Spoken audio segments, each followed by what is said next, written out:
Aku sedang mengunyah popcorn saat nonton saluran kesukaanku dengan sahabatku Diana saat ku dengar suara jeritan Juliana. Cheryl, darurat! Bantu aku! Aku melesat menuju ke kamarnya melihatnya bergumul dengan pakaian. Oh, syukurlah kau di sini. Kemari dan bantu aku memilih tas mana yang lebih cocok dengan gaunku. Gucci atau Versace? Apa ini kondisi daruratmu? Ya, sungguh darurat. Aku harus terlihat wah di kencan malam ini. Apa? Kencan? Apa kau tak ingat kau baru saja menangisi pria brengsek kemarin? Bisa kau percaya dia? Maaf, aku lupa perkenalkan diri. Hai, aku Cheryl, tinggal di New York. Dia itu Juliana, tanteku. Orang tuaku meninggal saat aku masih kecil. Sejak itu Juliana pindah kemari dan menjadi waliku sesuai keinginan mereka. Dia orangnya lucu dan diharapkan bisa menemani di rumah yang besar ini. Tapi seringnya dia tak ada. Satu-satunya waktu dia duduk bersamaku adalah aku baru saja membelikannya peneli baru untuk mengajak jalan-jalan anjingnya. Namun keesokan harinya dia langsung mencampakkanku. Dia bilang dia ingin berbagi beban denganku. Tapi melihat betapa berat kalung berlian 20 karatku, dia mencurinya lalu kabur. Tanteku selalu mencintai sepenuh hatinya. Hanya saja seleranya akan pria sungguh perlu diperbaiki. Seperti yang kalian bisa lihat, semua matre. Tapi karena suatu alasan dia menolak melihat tanda bahaya itu dan masih terpikat pada mereka bak kerbau dicocok hidungnya. Dan tak pelak lagi, daftar panjang kisah patah hatinya semakin panjang. Akhir-akhir ini, Julian bertemu orang baru dan makan malam di luar setiap hari. Tapi kalian tahu akhirnya, setelah mencuri sesuatu darinya, mereka pasti kabur dan meninggalkannya tak berdaya kembali padaku. Sebenarnya aku pernah pacaran dengan pria macam itu, tapi tentu saja aku tak mudah ditipu seperti Juliana. Sekali aku tahu ada yang tak beres tentang laki-laki itu, aku langsung mendepaknya. Itulah kenapa itu jadi hubunganku yang pertama dan satu-satunya. Tapi tak masalah, aku punya sahabatku Diana. Dia mungkin terlihat pemalu tapi benar-benar dapat diandalkan. Dia tahu segalanya tentangku. Kemudian suatu hari, Juliana memintaku bergabung dengan mereka makan malam. Bukankah ini pertama kalinya dia kenalkan pacarnya padaku? Tapi pria ini cukup spesial atau bahkan aneh untuk tipenya yang biasa. Juliana hanya mengencani pria berbadan six pack. Tapi sekarang, apa yang pria gendut, pendek, dan botak ini lakukan di sini? Tante, apa tante baik-baik saja? Tapi yang paling mengecewakan adalah dia membawa serta anak laki-lakinya yang kebetulan adalah Andrew, mantan pacarku yang matre. Itu semua berawal saat aku 14 tahun, di mana semua orang pacaran. Kecuali aku dan Diana. Suatu hari kelasku berkumpul untuk main cium. Putar botolnya, dan saat giliranku, botol itu mengarah ke Andrew. Satu-satunya cowok di kelasku yang jomblo saat itu. Teman-teman berteriak kegirangan dan mulai mendorong kami, dan kami berciuman. Sejak itu teman-teman sekelasku mulai menjadikan kami pasangan hingga suatu kali Andrew mendatangiku. Hei, kau tak punya pacar? Aku tak punya pacar. Kenapa kita tak jadi pasangan? Teman-teman kita juga suka. Tawaran bodoh ya kan? Tapi aku yang 14 tahun menganggap itu ide bagus untuk bergabung ke circle kencan seperti teman-temanku. Maksudku jadi satu-satunya cewek yang jomblo menyebalkan. Dan jelas dia punya muka dan cocok denganku. Jadi aku setuju. Dan kami pun resmi pacaran dan melakukan apa seperti yang pasangan lain lakukan. Andrew ternyata pasangan akting yang pintar dan jujur, cukup menyenangkan. Kecuali pada momen di mana ku harap bisa kuhabisi nyawanya. Bey, aku lapar. Ambilkan aku sesuatu. Tapi dia masih asyik menghabiskan burgernya yang ke-10. Sampai aku menyenggolnya, barulah dia memperhatikan pacarnya yang kelaparan. Oh, sayangku lapar. Kalau begitu makanlah. Tapi apa ini? Kubuka mataku mendapati dia yang menyuapiku. Jarinya yang berminyak. Iu, itu jelas membuatku naik pitam. Aku berdiri dan mengamuk, tetapi dia berani melawanku. Jika Diana tidak menghentikanku di sana, sumpah aku hendak mencakarnya. Tapi tetap saja, kami berdua harus selesaikan pertengkaran pasangan pertama kami untuk lanjutkan pacaran kami yang penuh cinta. Segalanya berjalan cukup lancar, sampai-sampai kadang kukira aku ini di hubungan yang nyata. Lalu suatu hari aku sedang jalan di halaman sekolah dan mendengar beberapa cowok ngobrol. Hey, Andrew dan Cheryl sudah bersama sejak 2 bulan kan? Ya, aku tidak percaya trik putar botol kita hari itu bisa sesukses itu. Salut untuk cowok ganteng kita si Andy yang rela masuk ke sarang singa membantu kita mendapat uang saku dari nona kaya kita. Sempurna, hohoho. Dan kini umpan sudah diambil, waktunya memberi Andrew aba-aba untuk beraksi. Apa? Jadi tawaran Andrew hanya datang dari niat memerasku? Beraninya dia. Aku langsung bergegas pergi dan mendapatinya duduk di bangku. Hai say, kenapa cemberut? Siapa yang mencuri makananmu?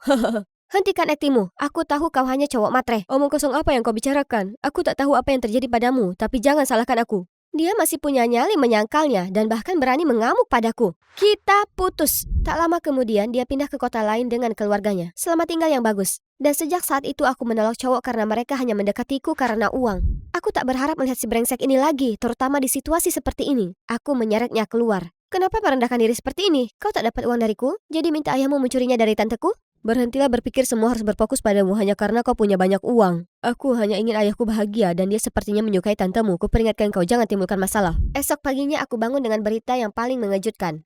Cheryl, Pak Hardy dan aku bertunangan. Pernikahannya akan segera ditentukan dan kedua keluarga akan pindah tinggal bersama. Apa-apaan? Mereka baru saling kenal 2 bulan dan sekarang akan menikah? Apa? Pak Hardy ini pasti memberi guna-guna ke Juliana. Tunggu, jadi Andrew si brengsek itu jadi sepupuku sekarang? Tidak, aku tak akan biarkan dia merampokku sekali lagi. Aku sangat butuh sohibku untuk ngobrol sekarang. Tapi, kenapa Diana menempel ke Andrew? Aku segera mendekat tanpa pikir panjang. Hei, apa yang terjadi di sini? Apa kau buta? Kami sekarang jalan bareng. Omong kosong apa yang baru saja ku dengar? Langsung ku seret Diana pergi. Kau sebaiknya punya alasan yang bagus. Aku minta maaf. Kau sudah paham betul orang macam apa dia. Kenapa? Bisa bantu aku? Kau dan Andrew tinggal seatap sekarang, tapi bisakah kau menjaga jarak dengannya? Apa? Kau serius? Kau tahu, aku agak kurang percaya diri. Oke, baiklah. Jangan khawatir. Dalam skenario apapun, aku tak mau dekat-dekat dengannya. Apa yang salah dengan orang-orang di sekitarku? Stres, aku pulang, tapi melihat ayah Andrew di rumahku. Kami baru saja pindah ke kota ini, jadi butuh waktu lebih lama membereskan kontrak rumah kami. Jadi kami perlu tinggal di tempatmu, hanya untuk saat ini, tidak apa? Tentu saja sayang, lagi pula kastil ini terlalu besar untuk kami berdua, ya kan Cheryl? Ya, betapa nyamannya bagi Anda, Pak Hardy. Pindah begitu saja, dan semua di rumah ini dan mobilnya bisa Anda gunakan sekarang. Dan itulah bagaimana Andrew dan ayahnya memasuki kehidupanku dan membuatnya sengsara. Setiap malam dia terus menggangguku dengan suaranya yang melengking sampai aku tak bisa fokus belajar. Hentikan atau aku akan membuang serulingmu. Sayang sekali kau tak paham seni, sepupu. Tak hanya itu, aku harus berbagi kamar mandi dengannya, yang kini berubah menjadi pameran barang Star Wars miliknya, mulai dari handuk, keset, atau bahkan sikat gigi. Pokoknya semuanya. Dia bahkan meninggalkan jersey bola miliknya selama berhari-hari. Dan tentu saja aku tak bisa biarkan invasi Andrew terus seperti itu. Aku buat batasan untuk menetapkan teritoriku. Hei, itu tak adil, kau dapat lebih 1 inci. Apa? Jelas tidak. Dan kau tahu dari mana sikap menyebalkan ini berasal? Ya, kau menebaknya dengan tepat. Ayahnya suatu hari membawa sekotak penuh peralatan dan meletakkannya sembarangan di rumahku. Kemudian dia mengeluarkan setiap barang usang di rumah dan memperbaikinya. Hei, kastil ini tak seharusnya menjadi bengkel. Dan kita punya cukup uang untuk beli barang baru. Suatu hari ku beritahu Juliana tempat tidurku terlalu tinggi dan aku mau yang baru. Tapi Pak Hardy lebih cepat dan bersikeras perbaiki tempat tidurku. Tapi saat aku berbaring, tempat tidurnya langsung runtuh. Tolong, pantatku. Aku tahu ini cuma taktiknya untuk meraih hati Juliana. Dan sepertinya berhasil, karena tanteku yang tak pernah terlihat di dapur sekarang dengan sukarela menunjukkan kemampuan memasaknya. Wah, kata orang itu kekuatan cinta. Kalau begitu mari kita lihat bagaimana cinta bisa membakar. Aku kebetulan memanaskan cinta mereka dengan menambahkan cabai super pedas ke porsi Pak Hardy. Dan setelah suapan pertama, dia menangis seperti bayi. Apa kau tak tahu aku punya sakit, Ma? Kemudian dia memegangi perutnya dan meninggalkan meja. Juliana segera mengikutinya ke kamar mereka, terlihat sangat cemas. Trik baru untuk dapatkan lebih banyak hadiah? Hebat. Itu kau kan? Aku apa? Aku mengacuhkannya dan kembali makan supku yang lezat. Tapi si perusak pesta ini mencurinya dan mengomel seolah dibiarkan kelaparan berpuluh tahun. Oke, baiklah, kalau kau memaksa. Kau sudah menyentuh tombol kesabaranku, kau bodoh. Kurebut makanannya dan menghabiskan stik di depannya. Dan aku bisa melihat matanya menjadi merah karena marah. Dan itulah saat peranggar pecah di antara kami hingga para pelayan datang untuk mencegah lebih banyak bencana. Esok paginya, kulihat tanteku membawa Pak Hardy ke rumah sakit. Oh, tak kusangka jadi seburuk itu. Tepat saat itu ada kurir datang. Oh ya ampun, bukankah itu Green Day? Band favoritku sepanjang masa? Tapi piringan hitam ini langka, tak semua orang punya ini. Siapa yang membelinya? Itu punyaku. Kau? Hei sepupu, bisa kau bayarkan untukku? Aku sudah habiskan semua uangku untuk main game kemarin. Biasa. Baiklah. Akan ku bayar untuk menebus prank kemarin. Oke, tapi dengan syarat aku yang membuka piringan itu. Kami balik ke ruang tamu dan membuka piringan hitam itu. Riff gitar yang keren dan lirik yang menarik membuatku merinding setiap saat. Saat laguku diputar, aku menyanyikannya dengan keras seperti biasa dan menyadari Andrew juga melakukannya. Dan begitu saja kami bernyanyi bersama hingga lagu berakhir dan kami mulai ngobrol soal Green Day tanpa henti. American Idiot itu album terbaik yang pernah ditulis, tantang aku. Tidak Andrew Idiot, Dukilah yang membangun nama mereka. Kau memanggilku idiot? Kalau begitu kau mungkin terlalu sering mendengar Duki hingga berubah jadi Cheryl Puppy juga. Apa? Aku Cheryl Bum. Terlalu banyak menghabiskan waktuku dengan si brengsek ini pagi ini. Selera musiknya memang oke, tapi kepribadiannya jelas tidak. Suatu hari di sekolah ketika aku sibuk mengerjakan PR, tiba-tiba ada anak laki-laki ke tempatku. Hei cantik, aku dapat tantangan. Maukah kau memberiku ciuman? Apa? Aku sangat-sangat keberatan. Lepaskan aku. Tapi dia masih mencondongkan tubuhnya ke arahku dan mencoba menempelkan bibirnya yang kering seperti kulit pohon ke bibirku. Suatu hari di sekolah saat aku sibuk dengan PR, tiba-tiba ada cowok yang mendatangi tempatku. Hei cantik, aku dapat tantangan. Apa kau keberatan menciumku? Apa? Aku sangat-sangat keberatan. Menyingkirlah dariku. Tapi dia masih mencondongkan badannya dan berusaha mendekat bibirnya yang sekering kulit pohon pada bibirku. Tak mau. Yang kuberikan padanya adalah tamparan di wajahnya untuk mengguncang akal sehatnya. Ayolah, ini hanya permainan jujur atau tantangan. Tak perlu reaksi berlebihan seperti itu. Ya, itu dia. Beri saja dia ciuman, Cheryl. Dan jangan sok jual mahal. Tak setiap hari seseorang menawarkan ciuman padamu. Astaga, para cowok ini mungkin sebaiknya diberi pelajaran saja. Hei, hentikan. Ini permainan bagimu, tapi tidak untuknya. Dan dia berhak bersikap sesuai keinginannya. Hah? Andrew membelaku? Apa yang salah dengannya hari ini? Siapa bilang aku butuh bantuanmu? Cowok-cowok itu sungguh membunuh suasana hatiku hari ini sampai aku tak bisa fokus pada hal lainnya. Tiba-tiba aku dengar Green Day dimainkan dan segera pikiran negatifku hilang karena lagu itu. Dan jadi benar-benar hanyut ke dalamnya. Dan kalian tahu idiot mana yang memainkannya. Hari berikutnya Diana mengajakku keluar untuk terapi belanja. Hei, soal kemarin, apakah baik-baik saja? Ya, aku sudah baikan sekarang. Sungguh melegakan, Cheryl. Tapi hanya mengingatkan, tolong jangan salah paham kalau cowokku punya perasaan terhadapmu. Dia hanya bersikap baik, kau tahu? Apa? Aku dengan cowokmu? Andai saja. Bahkan jika dia cowok terakhir di planet ini, aku tak akan suka padanya. Sungguh? Hanya itu saja yang ingin ku dengar. Aku paham ini. Terkadang aku tak mengerti temanku. Tapi bagaimana jika dia masih punya perasaan padaku? Akankah aku? Apa yang kupikirkan? Sadarlah, Cheryl.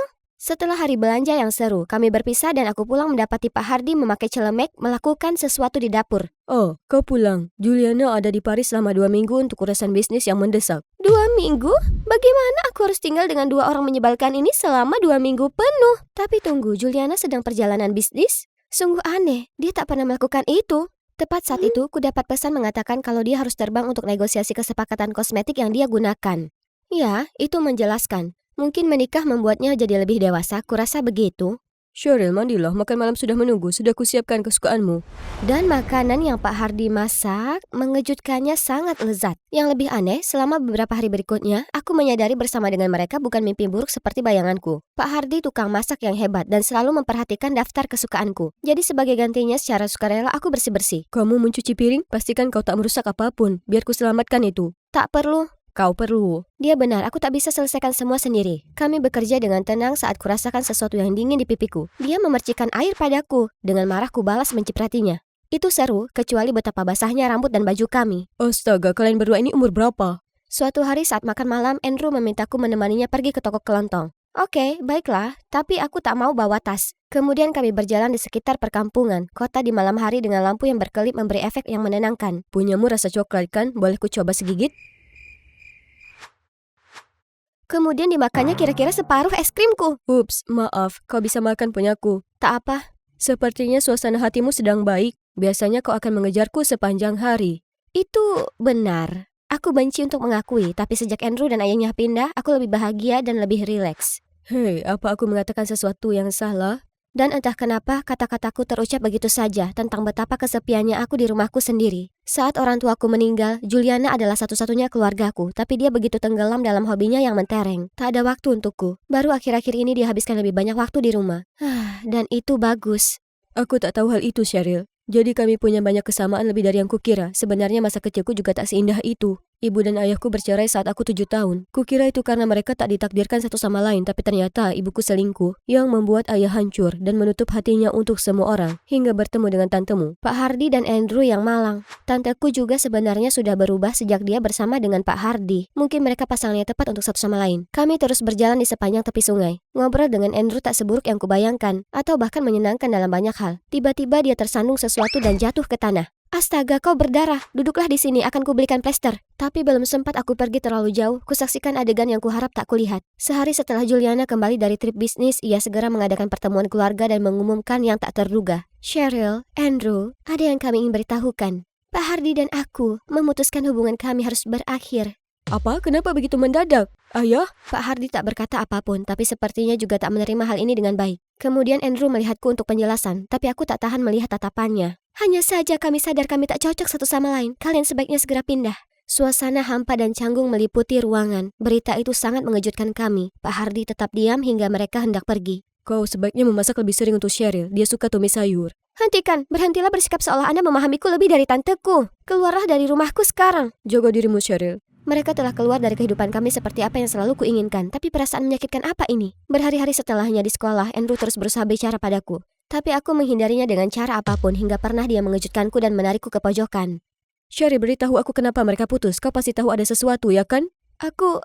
Bukankah kau mendengar tanteku? Mereka cuma tak cocok satu sama lain. Kau menyembunyikan sesuatu. Berhentilah menggangguku, kita tak ada hubungan lagi. Aku berjalan pergi secepat mungkin, melihat wajahnya adalah hal terakhir yang kuinginkan sekarang. Syukurlah Diana menemukanku. Aku minta maaf atas hal itu, Cheryl. Oh iya, kuputuskan Andrew. Ayah dan anak sama saja, lebih baik menjauh dari mereka semua. Ya, seharusnya seperti itu sejak awal. Semua berjalan dengan tenang selama sepekan. Selalu ada Diana dan hari-hariku segera dipenuhi dengan kehadiran dan perhatiannya. Aku merasa beruntung punya sahabat sepertinya yang ada di waktu seperti ini. Lalu suatu hari Andrew tiba-tiba mendatangiku dengan marah. Itu kau, ya kan? Apa? Kemudian dia menunjukkan padaku lipstik yang dia temukan di tas ayahnya. Dan bekas bibir di kemejanya juga. Itulah saat dia curiga Pak Hardy berselingkuh. Menyebabkan keretakannya dengan Juliana. Tapi ayah bilang dia tak mungkin melakukannya. Dan aku percaya padanya. Yang terjadi dengan ibu menghancurkan ayah. Jadi tak mungkin dia berlaku sama seperti orang lain. Yang mana menyisakan dirimu sebagai satu-satunya orang di balik hal ini. Benar kan? Apa? Kenapa ini di sini? Ya, itu aku. Memangnya kenapa? Tapi kenapa kau harus melakukannya? Bukankah ini? Hari berikutnya aku minta Diana menemuiku di kafe. Diana, tanteku dan Pak Hardy balikan. Apakah bisa mempercayainya? Bagaimana itu mungkin? Satu lagi. Kau lupa meninggalkan ini di tempatku. Aku... Kenapa kau melakukan ini, Diana? Apa hanya karena kau takut aku akan mencuri Andrewmu? Sudah kubilang aku tak akan pernah mencuri pacar sahabatku. Ada apa ini? Bukankah kita hanya pura-pura pacaran, Diana? Andrew? Kalian berdua pura-pura pacaran? Tapi kenapa? Kemudian dia mengatakan bahwa dia baru saja pindah ke sini. Dia ingin bicara padaku untuk mengurai kesalahpahaman di masa lalu. Dengan harapan semuanya akan jelas dan mereka mungkin bisa balikan. Tapi Diana mendekatinya dan menyarankan mereka pura-pura pacaran untuk melihat bagaimana reaksiku terlebih dahulu. Kupikir itu ide bagus, jadi aku setuju. Apa kalian berdua sudah tak waras? Kenapa kau sarankan hal seperti itu? Aku merasa terganggu melihat kalian berdua tinggal bersama. Jadi aku harus memisahkan kalian lagi. Lagi? Apa ini maksudnya? Ini bukan kali pertama kau melakukan ini, ya kan? Aku tak tahan melihat kalian berdua karena aku tak mau kehilanganmu, Cheryl. Kehilangan sahabatku. Jadi bertahun-tahun lalu saat kau jadi pacar Andrew karena permainan bodoh itu, ku coba untuk mengakhirinya sesegera mungkin. Ternyata Diana membayar para cowok itu untuk mengarang cerita bahwa Andrew mengatur permainan untuk menipuku demi uang. Dan dengan sengaja membuatku mendengar percakapan itu. Jadi itu artinya, aku salah menuduh Andrew? Aku mempercayaimu sebagai sahabat dan berbagi semuanya denganmu. Bahkan keresahanku. Tapi hanya kau gunakan sebagai alat untuk puaskan egomu sendiri? Aku tak bermaksud begitu. Dan sekarang kau bahkan berniat menyabotase kebahagiaan keluargaku demi kepentinganmu sendiri. Kau sudah keterlaluan. Diana memang salah, tapi tidak kali ini. Sebenarnya, Andrew, Diana bukan alasan kenapa ayahmu dan tanteku putus. Itu aku. Tidak, dialah yang meletakkan lipstik di tas ayahku. Ingat? Itu benar, tapi tanteku tak pernah menemukan lipstik ini. Ironisnya, ayahmu yang seharusnya dituduh selingkuh. Tapi pada kenyataannya, tantekulah yang sungguh melakukannya. Kau ingat malam di mana kita pergi ke toko kelontong? Aku sedang mencari apotek tapi tak sengaja melihat tanteku bergandeng tangan dengan pria lain. Kenapa perjalanan bisnis ke Parismu ini melibatkan hubungan asmara dengan pria lain? Apa aku harus mengingatkan tante bahwa Pak Hardy dan tante akan menikah? Tidakkah tante mencintainya? Cheryl, aku sangat menyayanginya. Aku tak tahu apa yang merasukiku. Aku minta maaf. Katakan itu ke Pak Hardy. Itulah saat aku tahu tanteku tak setia pada ayahmu. Jadi kupaksa dia segera putus dengan Pak Hardy. Kenapa sembunyikan itu dari kami? Aku tahu kau dan ayahmu tak akan menerima ini dengan baik setelah apa yang terjadi dengan ibumu. Jadi aku tak ingin menggores luka lama. Aku minta maaf, Andrew. Aku pulang menemui Juliana dengan tas kopernya. Cheryl, kau sudah pulang. Duduklah di sini. Aku ingin bicara padamu. Ada sesuatu yang aku tak jujur padamu, Cheryl. Kemudian dia mengakui bahwa sebenarnya tak ada pria matre yang menipunya. Dialah yang merusak semua hubungan itu karena dia cepat bosan dengan mereka dan segera berpaling ke pria lain saat masih berada dalam hubungan. Aku bohong karena tak ingin kau berpikiran buruk terhadapku. Tapi aku tak mengira itu akan membuatmu punya pendapat negatif kepada laki-laki. Percayalah padaku, sayang. Suatu hari kau pasti temukan laki-laki yang tulus mencintaimu. Maka pertahankanlah dia, ya. Jangan sepertiku, terjerumus ke kebiasaan lama dan akhirnya kehilangan seorang pria yang luar biasa. Aku lega kau belajar. Dan sekarang aku harus pergi. Aku diminta menjagamu hingga kau 18 tahun. Dan inilah kau sekarang. Aku percaya kau bisa menjalani hidup sendiri mulai dari sekarang. Selamat tinggal. Kuharap kau juga bisa menjalani hidup yang mandiri, Tante. Sekarang semua kebenaran sudah diungkap. Membeberkan rahasia sungguh melegakan. Aku sedang duduk di tempat kesukaanku di sekolah. Tapi di sebelahku bukan lagi Diana. Aku mendapat surat darinya di lokerku pagi ini. Hai Cheryl, aku minta maaf sekali lagi atas tindakan egoisku. Harusnya aku lebih tahu, ego tak bisa dipaksakan. Dan aku juga berterima kasih atas kebesaran jiwamu. Selalu ku kenang tiap momen bersamamu. Meski sulit, aku harus pergi sekarang untuk mencari jalan untuk menyembuhkan diriku. Jaga diri Cheryl. Diana. Doa terbaikku untukmu Diana. Ada apa dengan wajah culun itu? Tak membiarkanku berucap, entah dari mana Andrew mengambil earphone-ku. Green Day, kau terlalu mudah ditebak, Cheryl. Kenapa kau di sini? Kulihat kau duduk sendiri, jadi kurasa kau butuh teman. Ya, Diana pindah ke kota lain, kau tahu? Ya, dia akan baik-baik saja. Andrew, aku minta maaf karena salah menuduhmu saat itu. Aku terlalu kekanakan dan impulsif, seharusnya aku mendengarmu dulu. Itu tak masalah. Sebenarnya ada yang ingin kukatakan padamu juga. Kau tahu, saat kau bilang kaulah yang membuat putus ayah dan Juliana, aku sangat marah. Tapi sebagian dari diriku cukup senang karena itu artinya kau tak ingin kita jadi sepupu. Karena aku tak menginginkannya, aku ingin lebih. Cheryl, maukah kau menjadi pacarku lagi? Coba kita lihat. Aku bisa jadi ingin atau tak ingin hal itu. Aku bercanda, tentu saja, aku mau, Andrew. Kemudian dia menarikku untuk ciuman yang paling menakjubkan. Aku lupa. Ayah memintamu mampir makan malam ini. Benarkah? Ya sebaiknya tak kulewatkan itu. Aku akan memintanya masak ayam goreng, burrito, ziti panggang, Greek salad. Bukankah itu terlalu banyak? Jadi datanya harus dikumpulkan paling lambat hari Jumat agar kita bisa... Aku menundukkan kepalaku dan memasukkan pretzel ke dalam mulutku. Dani, kamu makan? Bosku balas menatap ke arahku. Aku menyeka mulutku ke punggung tanganku dan dengan pipi penuh makanan teredam. Tidak, tentu saja tidak. Ternyata di tengah rasa penasaranku untuk memakan pretzel yang enak, asin, dan renyah, saat rapat kerja, aku lupa mematikan mikrofon. Ups. Hei, jadi, aku Dani, dan aku jatuh cinta dengan makanan. Kalian tanya kenapa? Ya, makanan satu-satunya hal yang selalu ada untukku. Di saat senang dan sedih, makanan tidak pernah mengecewakanku. Yang diperlukan hanyalah hamburger dengan keju ekstra, dan kue keju karamel asin, dan aku jadi cewek yang paling bahagia. Wah, aku mengeluarkan air liur hanya dengan memikirkannya. Tapi kemudian kecintaanku pada makanan hampir membuatku kehilangan segalanya. Beginilah ceritanya. Jadi setelah insiden pretzel, bosku memecatku.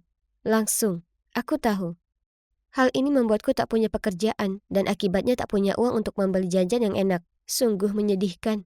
Suatu malam aku sedang bersantai di sofa sambil menonton film dan melamun tentang makan triple coklat sundae. Lalu Jack, pacarku, duduk di sebelahku dengan semangkuk besar permen dan mulai bercerita tentang pesta ulang tahun rekan kerjanya. Permen. Aku mengambil segenggam dan mulai memasukkannya ke dalam mulutku. Terima kasih Jack. Dia tahu jalan menuju hatiku. Di sela-sela mengunyah aku tanya padanya, boleh kamu bawa pasanganmu? Aku mau ikut, please. Dia mengangkat bahu dan berkata, tentu. Aku bertepuk tangan dengan kedua tanganku yang lengket. Pesta. Seru sekali karena pesta berarti akan ada makanan dan banyak jenisnya. Segera setelah kami tiba di sana, aku langsung menuju ke meja prasmanan. OMG, ini luar biasa. Ada sandwich, pizza kecil, dan salad kentang. Aku mengangkat seluruh piring dan mulai menyendok makanan ke dalam mulutku. Kemudian seorang cewek muncul di sebelahku sambil mengerutkan kening dan berkata, permisi, tolong bisakah kamu tidak makan di luar piring itu? Dengan mulut penuh aku menjawab, oh maaf, rasanya enak sekali. Lalu aku meletakkan kembali piring itu dan mengambil segenggam keripik kentang. Saat dia berjalan pergi, aku mendengar dia bergumam pelan. Rakus sekali. Akhirnya Jack meraih lenganku dan membawaku keluar dari sana. Dia merajuk dan hampir tak bisa menatap mataku, jadi aku bertanya padanya ada apa. Ada apa? Dia mendengus. Apa kamu perlu bertanya? Kamu duduk-duduk sepanjang hari sambil memakan segala sesuatu yang ada di lemari. Lalu saat aku mengajakmu ke pesta teman kerjaku, yang kamu lakukan cuma makan. Itu sangat memalukan. Ini membuatku kesal. Kurasa mungkin aku bisa lebih mengendalikan diri saat makan makanan pesta. Dan aku kira aku perlu cari kerja. Selain itu, punya uang berarti aku dapat membeli jajanan yang lebih enak. Dan aku tidak perlu terus-terusan mengkonsumsi makanan Jack. Jadi aku bekerja part-time di bioskop lokal, di counter popcorn. Bau popcorn yang manis dan mentega itu, aku sangat menyukainya. Aku tidak dapat menahannya. Benda itu ada di sana menatapku dengan segala kelengketan emasnya yang hangat. Jadi di sela-sela melayani pelanggan, aku diam-diam memasukkan beberapa ke dalam mulutku. Apa yang kamu lakukan? Jantungku berhenti berdetak ketika aku mendengar suara familiar di belakangku. Aku berbalik dan menatap muka dengan manajerku. Aku langsung menyangkal. Aku tidak melakukan apapun. saat popcorn muncul keluar dari mulutku. Mereka meneriakiku dan menuduh aku memakan semua keuntungan mereka. Sungguh tidak adil. Jadi kalian bisa menebaknya, aku dipecat. Lagi. Aku tiba di rumah lebih awal dengan wajah berlinang air mata dan sekantong penuh camilan coklat favoritku untuk menghiburku. Jack menatapku dari sofa dan bertanya ada apa. Aku merosot ke sampingnya, menarik bungkus cokbar dan berkata, aku dipecat lagi. Mau bagaimana lagi? Popcorn itu terlalu enak. Apakah dunia ini harus begitu kejam? Lalu aku menggigit coklatnya. Enak. Jack menggelengkan kepalanya lalu menghela nafas dan berkata, Dani, akui saja, kerakusanmu lah yang membuatmu mendapat masalah. Jadi apa? Aku menikmati makan, itu saja. Itu tidak menyakiti siapapun. Aku menyelesaikan sebungkus cokbar dan mulai membuka bungkus berikutnya. Jack menggelengkan kepalanya lalu pergi. Terserah, aku tidak membutuhkan dukungannya karena aku memiliki coklat yang enak untuk menghiburku. Enak. Suatu hari, seperti hari-hari biasanya, aku mencari jajan di rumah, tetapi tidak ada lagi. Aku tidak punya uang, jadi aku tidak bisa pergi ke toko. Jadi aku menggunakan ponselku dan mencari video mukbang untuk menghabiskan waktu. Saat aku melihat dua cewek mengisi mulut mereka dengan kentang goreng yang dicelupkan ke dalam shake strawberry, aku punya ide. Tentu saja, kenapa aku tidak memikirkan hal ini sebelumnya? Aku harus menjadi tukang mukbang. Aku bisa mendapatkan uang sambil melakukan apa yang aku sukai, memakan makanan. Itu kemenangan besar untukku. Untuk video pertama, ku buat sederhana saja. Hanya aku yang memakai kaos putih, ponselku sebagai kamera dan semangkuk besar spaghetti. Gilanya, orang-orang menontonnya dan mulai mengikutiku. Setelah beberapa video, popularitasku meningkat dan para penonton mulai menyumbangkan makanan dan uang kepadaku. Benar-benar gila. Namun seiring dengan hal tersebut muncullah permintaan video. Seperti makan 3 bak ayam goreng dan 10 piring nasi goreng yang dilumuri mayo. Makan semua makanan ini memang agak menantang. Suatu kali saat aku sedang bervideo makan hamburger, perutku mendapat jahitan dan harus berhenti. Seharusnya aku tidak makan pancake untuk sarapan lebih awal. Fansku kecewa karena aku hentikan tantangan dan aku merasa sangat tidak enak. Aku pikir jika aku ingin melakukan ini sebagai pekerjaanku, maka aku harus mulai berpuasa terlebih dahulu, sehingga aku bisa tampil sebaik mungkin untuk video tersebut. Wah, ini kerja keras. Suatu kali aku sangat lapar, aku pergi ke lemari es dan mengendus keju. Namun ketika aku menyelesaikan sebuah tantangan, aku merasa sangat kenyang dan kembung sampai jadi mirip ikan buntal. Lalu ada rasa lelah, aku sangat lelah. Aku tertidur pulas di bus menuju supermarket dan berakhir di kota aneh bermil-mil jauhnya. Aku harus menelpon Jack untuk datang menjemputku dan dia mengomel tentang hal itu sepanjang perjalanan pulang. Terlepas dari hal ini, aku terus melanjutkan video tersebut. Namun suatu hari seorang fans menantangku untuk melakukan tantangan besar, tantangan mie api. Jika kalian belum tahu apa ini, pada dasarnya ini adalah semangkuk besar mie paling pedas yang pernah ada. Aku menyesap mie-nya dan OMG, aku tidak bisa merasakan lidahku atau wajahku. Hidungku meler dan aku harus menjulurkan lidah untuk memastikan apakah lidahku masih ada. Ini terlalu berlebihan. Tidak mungkin aku bisa menahan hal ini lagi. Jadi aku mengganti mangkuk dengan mie yang tidak pedas dan berpura-pura sedang makan yang pedas. Setelah itu aku mengedit videonya dan hey, menurutku aku berhasil memasukkannya dengan baik. Meskipun aku hanya makan 1 suapan makanan pedas, hal itu terus membuatku menderita. Perutku keroncongan dan lidahku masih terasa kebas. Aku berbaring di sofa dengan botol air panas menempel di perutku dan mengasihani diriku sendiri. Jack duduk di sebelahku dan menatapku dengan prihatin. Dani, kamu harus menghentikan video ini dan mencari pekerjaan nyata. Dengan lidahku yang bengkak, aku berhasil berkata, makan di video adalah pekerjaan nyata. Jack menggelengkan kepalanya. Kerakusan bukanlah hobi. Semua orang menertawakanmu. Hello. Aku dibayar untuk makan dan video-video ini membantu banyak orang yang kesepian di luar sana untuk ditemani saat makan. Mereka tertawa bersamaku, bukan menertawaiku. Astaga, Jack kadang-kadang sangat menyebalkan. Saat tantangan mie pedas dan tantangan makan serangga yang aneh, aku menggunakan cacing jeli yang dilapisi coklat dan bukan yang asli, berpura-pura menjadi hal yang biasa bagiku. Tidak lama setelahnya, artikel-artikel mulai beredar mengatakan aku tukang makan palsu. Postingan seperti, dia selalu berpura-pura dan pantas saja dia masih sehat, muncul di mana-mana. Setelah itu aku tidak punya pilihan selain makan secara live streaming. Banyak fansku yang mendorong hal ini, tapi ini adalah kerja keras. Tidak butuh waktu lama hingga berat badanku bertambah dan dalam sebulan aku sudah menambah 2 ukuran baju dan aku merasa sangat lemas. Suatu pagi ketika Jack melihatku mencari sesuatu di lemari pakaianku, apa saja untuk dipakai yang cocok untukku, dia menyarankan agar kami pergi jogging. Aku menetap jeans favoritku yang sekarang tidak bisa melewati pahaku dan setuju untuk pergi jogging. Aku sudah sampai di ujung blok dan wah, panas sekali dan aku tidak bisa bernafas. Aku sedang berjongkok sambil memegangi pagar untuk menopang ketika seorang wanita hamil lewat. Kamu sungguh inspirasi, berlari di usiamu dan setelah melahirkan. Bahkan tanpa yang satu ini, dia memegangi perutnya. Aku tak akan mampu mengatasinya. Apa? Apa dia mengira aku baru saja punya bayi dan aku sudah tua?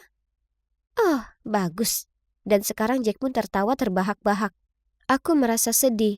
Apa aku benar-benar terlihat seburuk itu? Hal ini masih melekat dalam pikiranku. Jadi aku belanja online dan memesan beberapa pil penurun berat badan. Aku mulai meminumnya dan dalam seminggu aku mengalami jerawat parah, bau mulut, perut kembung, dan aku merasa seperti siput. Lalu suatu kali aku berada di dapur meminum pil ketika Jack masuk. Melihat apa yang aku lakukan, mengambilnya dari tanganku dan berkata, "Dani, lihat dirimu. Kamu berantakan. Kamu harus menghentikan pilnya dan menghentikan videonya." Aku lebih marah daripada tawon yang diganggu, jadi aku merampas pil-pil itu darinya dan menendangnya keluar ruangan. Lalu aku berteriak, "Kamu tidak mengerti, tinggalkan aku sendiri."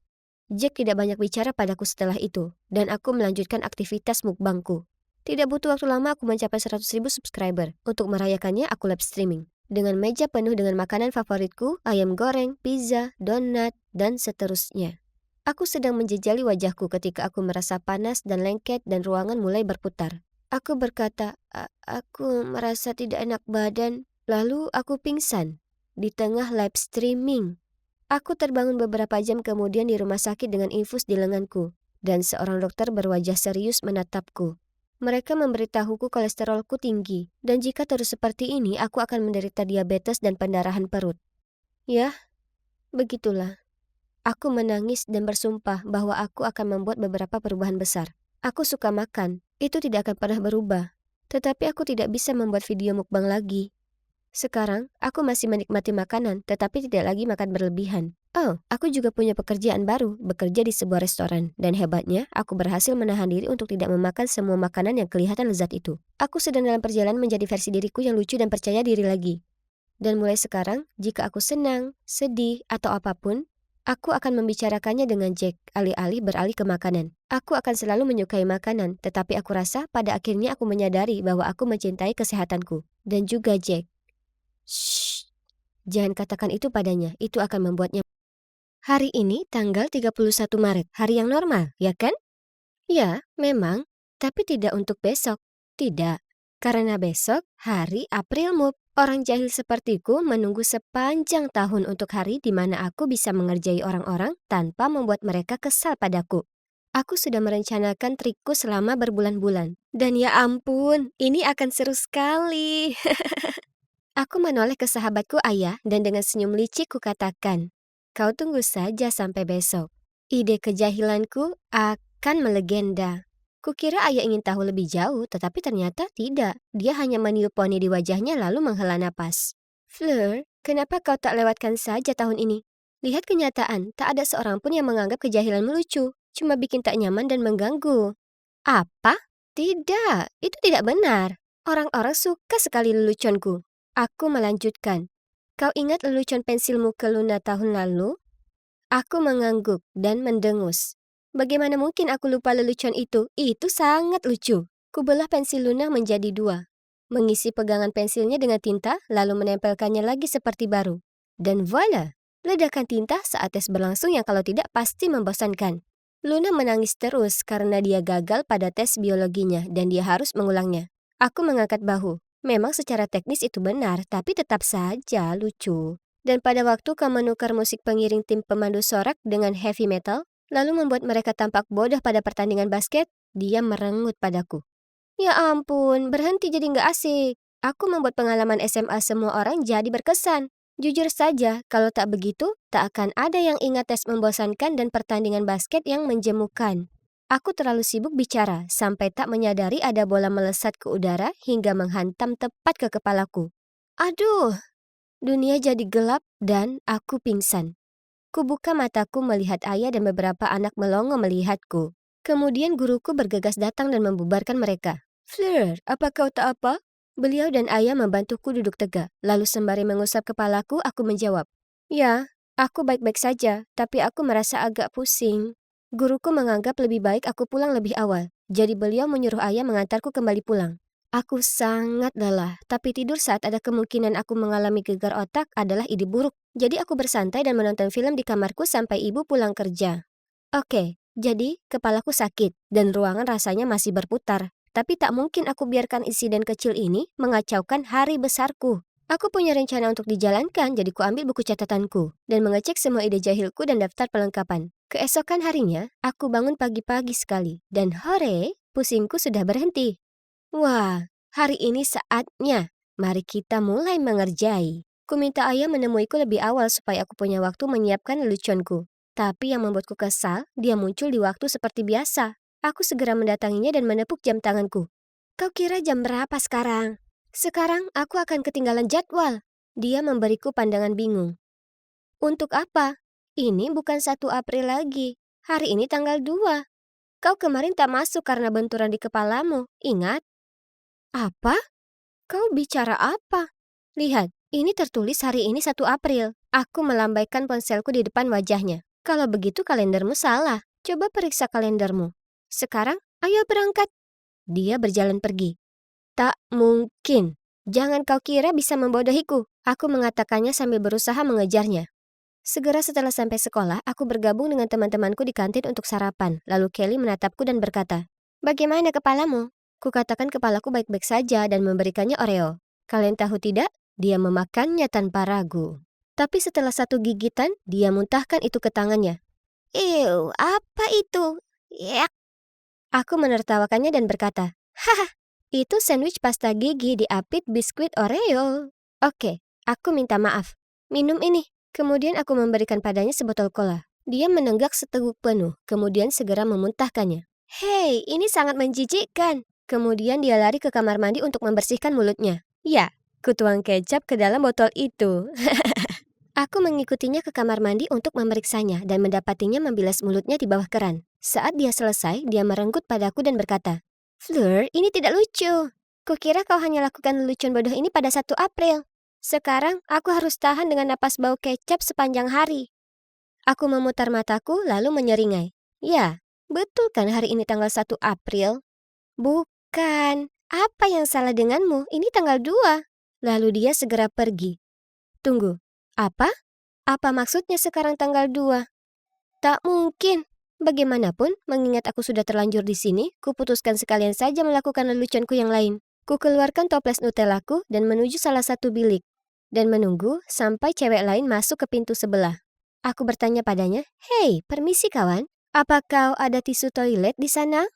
Dia bersikap baik dan menjawab, "Tentu." Kemudian dia memberikannya padaku. Dengan cepat kuoleskan Nutella ke tanganku dan mengusapkannya ke tangannya juga.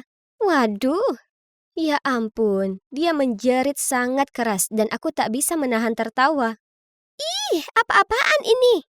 Jijik sekali, dasar kau aneh. Kemudian dia berlari keluar untuk membasuh tangannya. Aku melangkah keluar. Tenang sis, itu cuma lelucon Aprilmu, cuma Nutella. Tapi dia balik mencibir. Kau gila. Dan sekarang sudah tanggal 2. Ya ampun, kau ini kenapa? Kemudian dia pergi. Oke, jadi ini aneh. Kenapa semua orang bertingkah seolah hari ini tanggal 2 April? Di perjalanan menuju kelas, aku mengecek kembali ponselku. Ya, tertulis tanggal 1 April. Oke, aku paham. Ini adalah upaya bodoh semua orang untuk membodohiku. Usaha bagus tapi sama sekali tidak berhasil. Karena ini kelas pertama, berarti sekarang waktunya kelas matematika. Aku mengambil tempat duduk di kelas dan menunggu, tapi, loh, kenapa Pak Simon, guru kimia yang masuk? Dia memberitahu kami untuk menyiapkan pelajaran berikutnya di lab. Hah, ada apa ini? Aku agak bingung. Itu jadwal untuk besok, ya kan? Kemudian beliau duduk di kursi tanpa curiga dan keluar bunyi kentut yang sangat keras. Aku tertawa terbahak-bahak. Aku tak percaya. Kulakukan ini tiap tahun, tapi mereka selalu tertipu. Tapi, tunggu dulu. Kenapa semuanya diam? Aku menoleh ke sekeliling dan menyadari aku satu-satunya yang tertawa. Oh, ayolah semua. Ini lucu. Tipe lelucon untuk Aprilmu. Pak Simmons mengangkat bantal kentut itu dan memberiku tatapan tajam. Fleur, aku tak mengharapkan perilaku seperti ini dari anak seusiamu. Terutama mengingat bahkan ini sudah bukan hari April Mop. Dan apa kalian bisa percaya? Semua teman sekelasku setuju dengannya. Tak mungkin. Semua orang sudah tak waras. Tidak, memang begitu. Aku tahu itu. Kalian semua bohong. Aku menjawab panik sebelum mengumpulkan semua barang-barangku dan berlari keluar kelas. Aku benar-benar butuh ruang untuk memikirkan ini semua. Ini semua sangat tak masuk akal. Aku tak mungkin bisa tidur seharian penuh. Ya kan? Atau bola itu mengenaiku sangat keras sampai aku kehilangan ingatanku? Aku ingat aku makan malam lalu terjaga hingga malam untuk merencanakan lelucon-leluconku. Dan aku tahu aku lelah, tapi tak mungkin. Mereka yang gila, bukan aku. Selanjutnya, waktunya ke lab. Aku orang terakhir yang masuk. Lalu aku duduk di bangkuku dan memulai eksperimen. Kurasa aku kurang fokus saat kutuang cairan kimianya ke gelas kimia. Dan boom! Hal berikutnya yang aku tahu, aku terselubungi sejenis serbuk hijau aneh. Tetap saja, tak ada satupun yang tertawa. Sebaliknya, mereka semua menatapku dan menanyakan apa aku tak apa.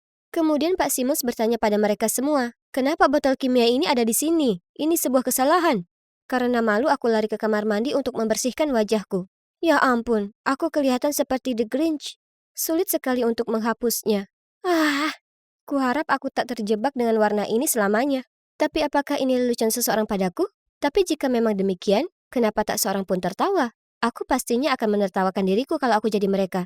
Akhirnya, serbuk hijau itu perlahan pudar. Dan setelahnya aku kembali ke kelas. Di atas tas ranselku ada catatan terlipat dengan namaku tertulis di atasnya.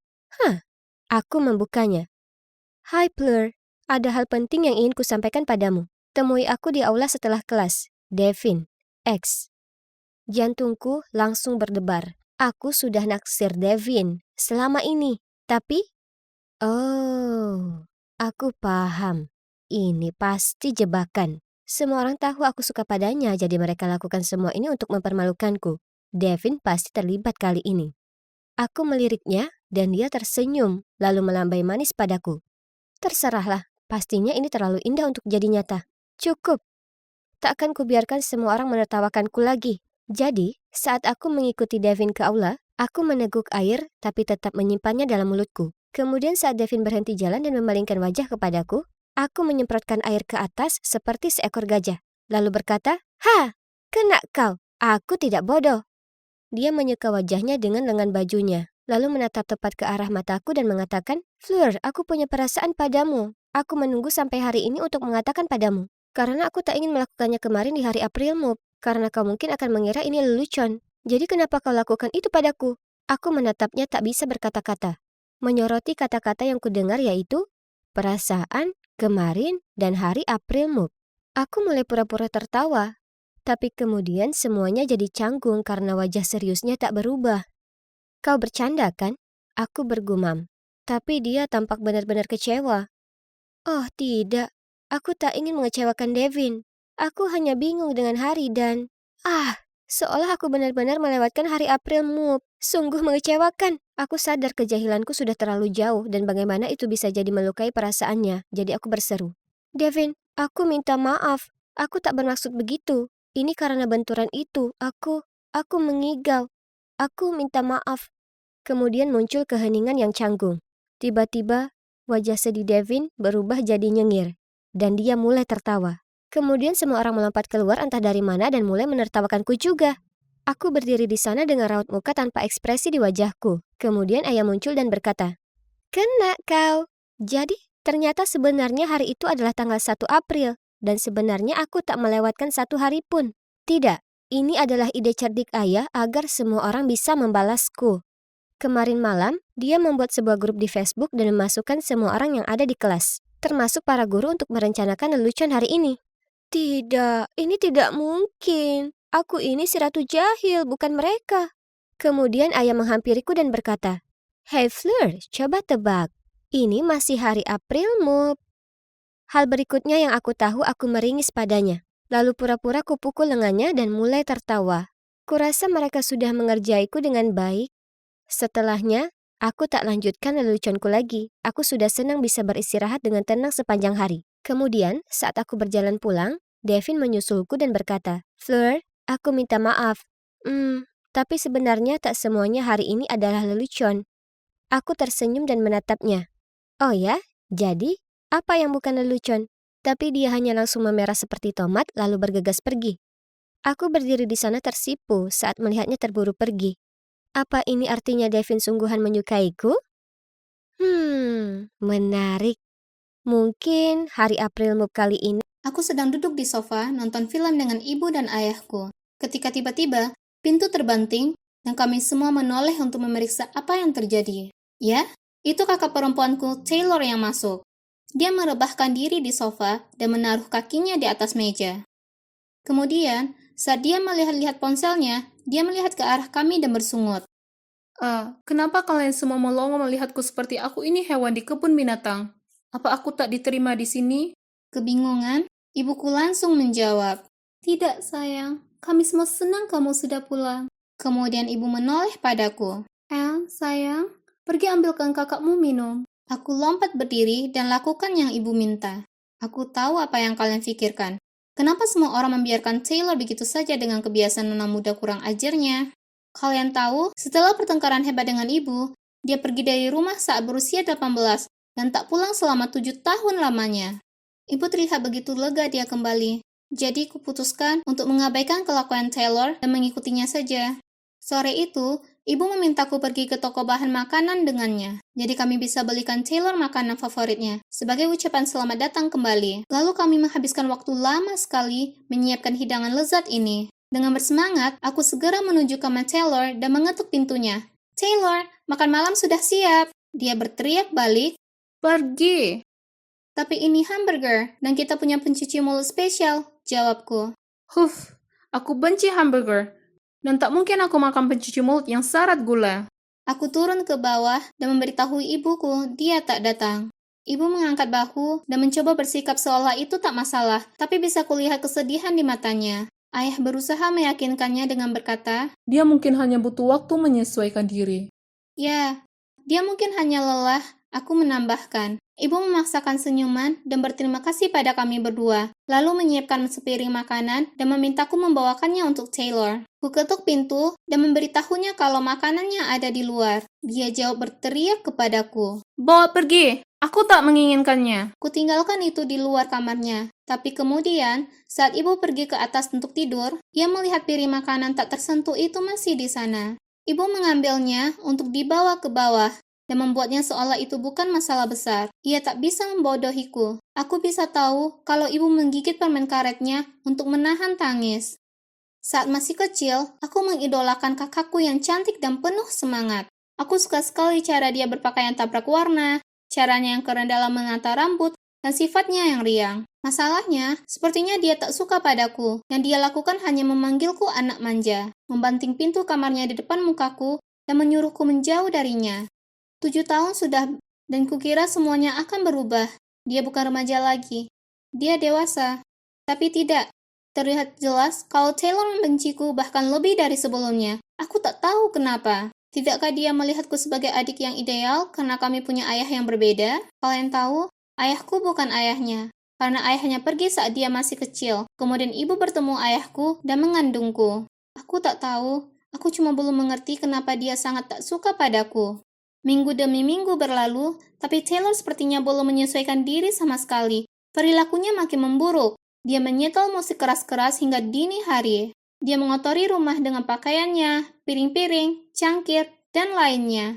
Dia adalah orang paling berantakan yang pernah ada, dan sama sekali tak pernah membereskan sendiri. Suatu kali, aku turun ke bawah, melihatnya duduk di meja makan, mengunyah sandwich yang kubuat untuk bekal. Kemudian, saat aku dengan sopan memberitahunya hal ini, dia mendengus dan berkata, "Lagian sandwichnya menjijikkan, jadi kubantu kau menghabiskannya." Lalu, dia membawa mobil ibu tanpa izin padanya, dan artinya, ibu harus naik bus ke kantor dan akhirnya terlambat. Saat ibu membicarakan soal itu dengannya, Taylor hanya nyengir, melempar kunci mobil padanya dan berkata, "Bensinmu habis." Lalu berlalu pergi. Ibu berusaha tetap tenang dan mengalihkan dirinya sendiri dengan berbenah. Jadi aku berusaha memeluknya, tapi dia menolakku dan menyuruhku untuk pergi. Aku merasa Taylor bisa bebas melakukan apa saja, sementara aku orang yang dibentak tanpa alasan. Tetap saja, Taylor pasti mengalami masa sulit, ya kan?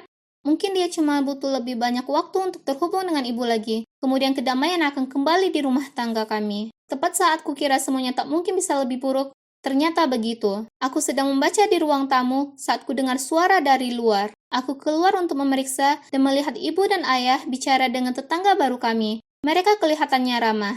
Kemudian Taylor muncul dan menyeringai mengatakan, Berteman dengan tetangga ya, Bu?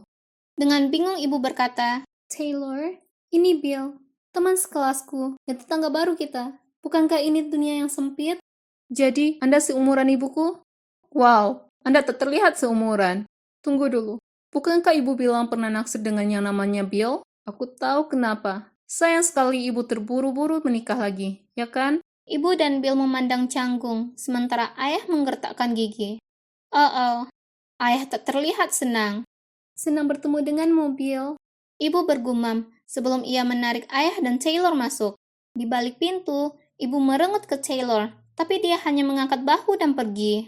Ini pasti membuat ayah kepikiran, karena di malam itu, aku tak sengaja mendengar ayah bertanya pada ibu. Kenapa kau tak pernah menyebutkan soal Bill sebelumnya? Sayang, itu cuma sekedar suka saat aku masih remaja. Kau tahu seperti apa kan? Ya, tentu. Ayah menggaruk kepalanya. Sekarang aku terjebak di tengah semua ketegangan ini. Dan ini semua karena Taylor yang bikin ulah lagi. Kemudian, beberapa hari berikutnya, ayah pulang kerja dan langsung marah-marah. Bang menelpon. Rupanya aku menghabiskan banyak uang di toko jam. Apa ini kau? Ibu menggelengkan kepala.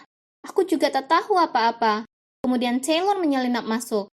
Ngomongin beli barang? Kita perlu membelikan sesuatu untuk ulang tahun Bill. Maksudku, dia mengundang kita semua. Jadi tak sopan kalau tidak belikan. Oh. Aku tahu ibu belum memberitahu ayah kalau Bill sudah mengundang seluruh keluarga ke pestanya. Ayah melihat ibu dengan raut tak percaya dan geram. Oh, begitu. Kau pakai uangku untuk membelikan kekasih SMA-mu jam tangan mahal. Dengarkan dirimu sendiri. Kau ini bersikap konyol. Aku tak akan diam di sini dan mendengarkan tuduhanmu seperti ini. Kemudian, ibu cepat pergi. Aku sangat ingin memberitahu mereka kalau pagi ini aku sudah melihat Taylor berlama-lama di kamar mereka. Terlihat sangat mencurigakan. Tapi bagaimana bisa aku membahasnya saat suasananya begitu tegang? Kuputuskan aku perlu menghadapi sumber masalahnya.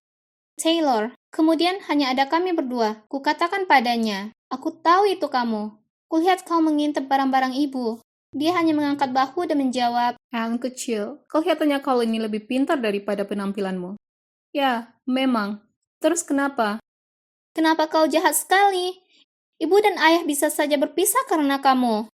Yang membuatku kaget, dia menyeringai sambil mengatakan, Nah, itulah rencanaku. Kenapa kau bisa rasakan keluarga bahagia, sementara aku terjebak di sini tanpa ayahku? apa? Bagaimana bisa dia seegois itu? Aku tak bisa menahan lagi frustasiku. Bagaimana bisa kamu lakukan ini terhadap ibu? Aku tak akan membiarkan kau lepas dari hal ini. Apa iya? Dan apa tepatnya yang akan dilakukan tikus pendiam sepertimu soal ini? Lalu dia mendorongku dan berjalan pergi. Aku tahu aku harus memberitahu ibu. Tapi ini artinya membuat hatinya hancur. Aku akan melakukannya. Aku hanya perlu temukan cara yang lembut untuk memberitahu. Kalau putri tercintanya mendapat kesenangan dengan menghancurkan kehidupannya. Tapi kemudian, sebelum aku sempat cari jalan keluar, sesuatu yang mengerikan terjadi. Keesokan harinya, aku sampai rumah dari sekolah, mendapati ibu dan ayah di dapur. Ayah melipat tangannya dengan ekspresi tegas di wajahnya. Dan ibu menangis saat dia dengan sedih menatap beberapa berkas di atas meja di depannya. Formulir perceraian. Apa yang terjadi? Kau harus percaya padaku. Aku tak selingkuh dari ayahmu. Kemudian ayah menyelanya. Berhentilah berbohong. Aku bisa melihatnya dengan mata kepalaku sendiri. Kemudian dia membanting setumpuk foto-foto di atas meja. Dalam foto itu, ibu sedang mencium Bill di sebuah kafe. Hah? Ini tak masuk akal. Aku tak paham. Aku tak menemui Bill kemarin. Aku menemui temanku Sandra. Tapi ayah cuma makin marah. Kemudian menarik tas kopernya ke arah pintu. Berhenti berbohong. Aku bisa lihat apa yang terjadi jelas sekali. Aku tak bisa lagi percaya padamu. Kemudian dia pergi. Ibu menangis lebih keras setelahnya. Aku tak tahu harus berkata atau bereaksi seperti apa. Aku ingin mempercayai ibu, Tapi foto itu menunjukkan yang sebaliknya. Tiba-tiba, pintu terbuka dan Taylor masuk, memandang ibuku menangis mencurahkan perasaannya dan menyeringai senang. Kemudian pergi ke atas. Itu benar, Taylor. Dia pasti ada hubungannya dengan ini. Jadi aku terus memantaunya. Saat aku lewat kamarnya, aku dengar dia sedang menelpon. Dan tanpa berpikir panjang, aku pergi mencari ibu dan menyeretnya ke atas. Pokoknya, aku berhutang budi kali ini, bro. Ya, foto itu berhasil. Ya, terima kasih. Keterampilan Photoshopmu cemerlang sekali. Fotonya kelihatan seperti sungguhan. Hahaha. Ibuku terpaku. Beberapa detik kemudian, ibu mendorong pintunya terbuka, lalu ibu memandang Taylor dan mengucapkan kata-kata. Kenapa? Taylor menatap tercengang, tapi kemudian dia mengangkat bahu dan menjawab. Ini balas dendam karena menyayanginya. Dia menunjukku. Lebih daripada kau menyayangiku. Aku ingin kalian semua menderita karena hidup bahagia bersama. Kenapa dia punya kalian berdua, sementara aku tak dapat apa-apa? Murka. Ibu menampar Taylor di wajahnya dan berteriak. Aku malu padamu, dan aku ingin kamu pergi sekarang juga. Taylor memegangi wajahnya dan menggertak balik. Dengan senang hati. Toh aku juga benci di sini. Kemudian dia bergegas keluar ruangan, membanting pintu di belakangnya. Aku memeluk ibu, dan kami berdua mulai menangis. Keluarga bahagiaku sudah dihancurkan, dan semua karena kakakku cemburu dan mengira ibu lebih menyayangiku. Ini semua sangat gila. Kemudian, malam harinya, ibu menerima telepon dari rumah sakit. Wajah ibu jadi pucat saat memberitahuku kalau Taylor baru saja tabrakan mobil. Kami bergegas ke rumah sakit, dan dokter memberitahu kami Taylor butuh operasi darurat. Tapi dia sudah kehilangan banyak sekali darah. Dia perlu transfusi darah. Masalahnya, golongan darahnya langka, tapi untungnya sama dengan ibu. Jadi tanpa ragu, ibu mengatakan kepada dokter untuk mengambil darah sebanyak yang Taylor butuhkan untuk menyelamatkannya. Setelah donor, ibu tak pulih secepat yang diperkirakan. Sebaliknya, dia jadi lemah dan butuh perawatan medis. Jadi saat ini, Taylor ada di ruang operasi, dan ibu ada di ICU. Ini menakutkan. Bagaimana jika aku kehilangan mereka berdua? Kutelepon ayah dan menceritakan semua yang terjadi padanya. Lalu ia segera ke rumah sakit. Penantian itu sungguh menyiksa. Tapi saat dokter datang dan memberitahu kalau mereka berdua akan baik-baik saja, dan aku bisa menemui Taylor, aku menangis bahagia. Melihatnya terbaring di sana, memar dan ketakutan, kulihat sisi rapuh dirinya yang tak pernah kulihat sebelumnya. Jadi, kuraih tangannya dan ceritakan apa yang ibu lakukan untuknya. Dia terlihat malu dan berpaling dariku, lalu bergumam bagaimana dia menyesal akan segalanya. Setelah itu, ayah dan aku membesuk mereka berdua setiap hari. Ayah datang ke rumah sakit juga untuk memeriksa apakah semuanya oke, tapi dia menunggu di luar ruang ibu karena dia tahu ibu masih marah. Akhirnya, ibu pulang. Lalu seminggu berikutnya, Taylor juga dipulangkan. Kami pergi menjemput Taylor, dan meski ibu dan dia tak bicara, aku bisa rasakan kehangatan di antara mereka. Malam itu, saat kami makan malam santai, Taylor berdeham menjernihkan suaranya, lalu mengatakan, Semuanya, aku ingin mengatakan sesuatu. Aku tahu aku sudah bersikap sangat kurang ajar, dan aku minta maaf. Ibu, kukira ibu tak menyayangiku. Karena aku ini pengingat masa lalumu, dan merusak kebahagiaan keluarga barumu. Tapi aku tahu sekarang, betapa sakralnya ikatan ibu dan anak. Ibu tak pernah mengesampingkanku. Aku sendiri yang begitu. Dan Anne, aku minta maaf. Aku belum bisa menjadi kakak yang seharusnya untukmu. Aku iri padamu. Tapi aku salah merasa seperti itu. Kuharapkan kalian berdua bisa memaafkanku. ayah juga minta maaf ke ibu karena salah paham padanya. Kami semua menangis terseduh. Kemudian kami semua saling berpelukan. Kami tak perlu katakan apapun. Tindakan kami sudah cukup. Kami adalah keluarga, dan kami saling menyayangi. Keluarga tak selalu terbuka, tapi keluarga adalah keluarga, melewati masa suka dan duka. Dan mereka layak diperjuangkan. Tak peduli terkadang mereka luar biasa menyebalkan. Percayalah padaku, aku tahu semua itu. Hei, pria yang di sana baru saja menanyakan informasimu, kata bartender itu, yang membuatku menengok dan melihat sekeliling. Oh, dia sudah pergi. Seperti yang kalian bisa lihat, aku masih duduk di sebuah bar di resort bintang 5. Tidak, aku bukan orang kaya, melainkan ku ambil semua tabunganku dan putuskan untuk membelanjakannya untuk nikmati setiap hari yang tersisa dalam hidupku. Ini semua bermula beberapa bulan lalu. Aku mengalami sakit dan kelelahan secara konstan. Aku menyalahkan stres pekerjaan, tapi gejala yang kualami semakin parah. Akhirnya aku ke dokter dan duduk di sana, terkejut luar biasa saat ku dengar kata kanker dan progresif. Beberapa minggu kemudian adalah serangkaian janji temu dan perawatan rumah sakit. Ku jalani kemo dan rambut panjangku yang indah jadi rontok. Aku merasa lelah dan tak berdaya sepanjang waktu. Cukup sudah. Ku hentikan kemoterapi, keluar dari pekerjaanku, dan memutuskan untuk menikmati sedikit waktuku yang tersisa. Pantai Hawaii sangatlah indah. Kemudian tiba-tiba seseorang berjalan menabrakku. Minumannya membuatku basah. Aku mendengarnya berkata, "Ya Tuhan, aku sangat menyesal." "Oh hei, kau gadis yang duduk di bar sendiri tadi." Aku mendongak ke atas, dan wah, dia tampan. Aku menggelengkan kepala dan menekankan kalau itu adalah salahku karena tak memperhatikan jalan. Setelahnya dia ikut aku berjalan-jalan dan kami mulai mengobrol. Oh, ngomong-ngomong, namanya Black. Jadi di hari berikutnya aku mengajaknya makan siang. Aku tak berselera makan sekarang, dan seringnya aku cuma bisa menatap piringku yang hampir tak tersentuh. Kemudian aku tahu aku harus jujur padanya. "Hei, Black, aku sangat menyukaimu dan ingin mengenalmu lebih jauh. Tapi aku mengidap kanker dan aku tak punya banyak waktu tersisa." Awalnya ada keheningan yang menyiksa. Tapi kemudian dia meraih tanganku dan apa kalian bisa percaya? Dia bilang dia juga ingin mengenalku. Beberapa minggu berikutnya berada dengannya rasanya ajaib. Kemudian kami kembali ke kota dan lanjut berpacaran. Black sangat baik dan terus mencurahkan kasih sayang padaku. Suatu malam setelah makan malam, Black membawa kami ke atas bukit. Dia bilang dia ingin menunjukkan padaku Orion's Belt, dan itu sangat romantis. Aku tak mau merusak momen itu, tapi ada sesuatu yang harus kukatakan padanya. "Black, aku menemui dokter hari ini. Dia bilang tak ada yang berubah. Meskipun dia tak menyebutkannya, kurasa aku tak punya banyak waktu." Air mata membasahi wajahku. "Aku mengalami waktu terbaik bersamamu. Kurasa aku benar-benar mencintaimu." Tiba-tiba, Black berlutut dengan satu kaki dan bertanya padaku, "Sayangku Lucy, maukah kau menikah denganku? Paling tidak ini yang bisa kulakukan untukmu." Aku tak dapat berkata-kata, jadi aku mengangguk dan kemudian mendekapnya erat di pelukanku. Aku terlalu senang sampai tak bisa menahan diri untuk membagi cerita cinta kami di sosial media. Tak lama, ribuan orang menyukai dan membagikannya, mengatakan kami adalah pasangan inspirasional. Ini sungguh gila, tapi luar biasa. Dukungan mereka membuatku merasa aku bisa kalahkan kankerku, dunia, dan semuanya.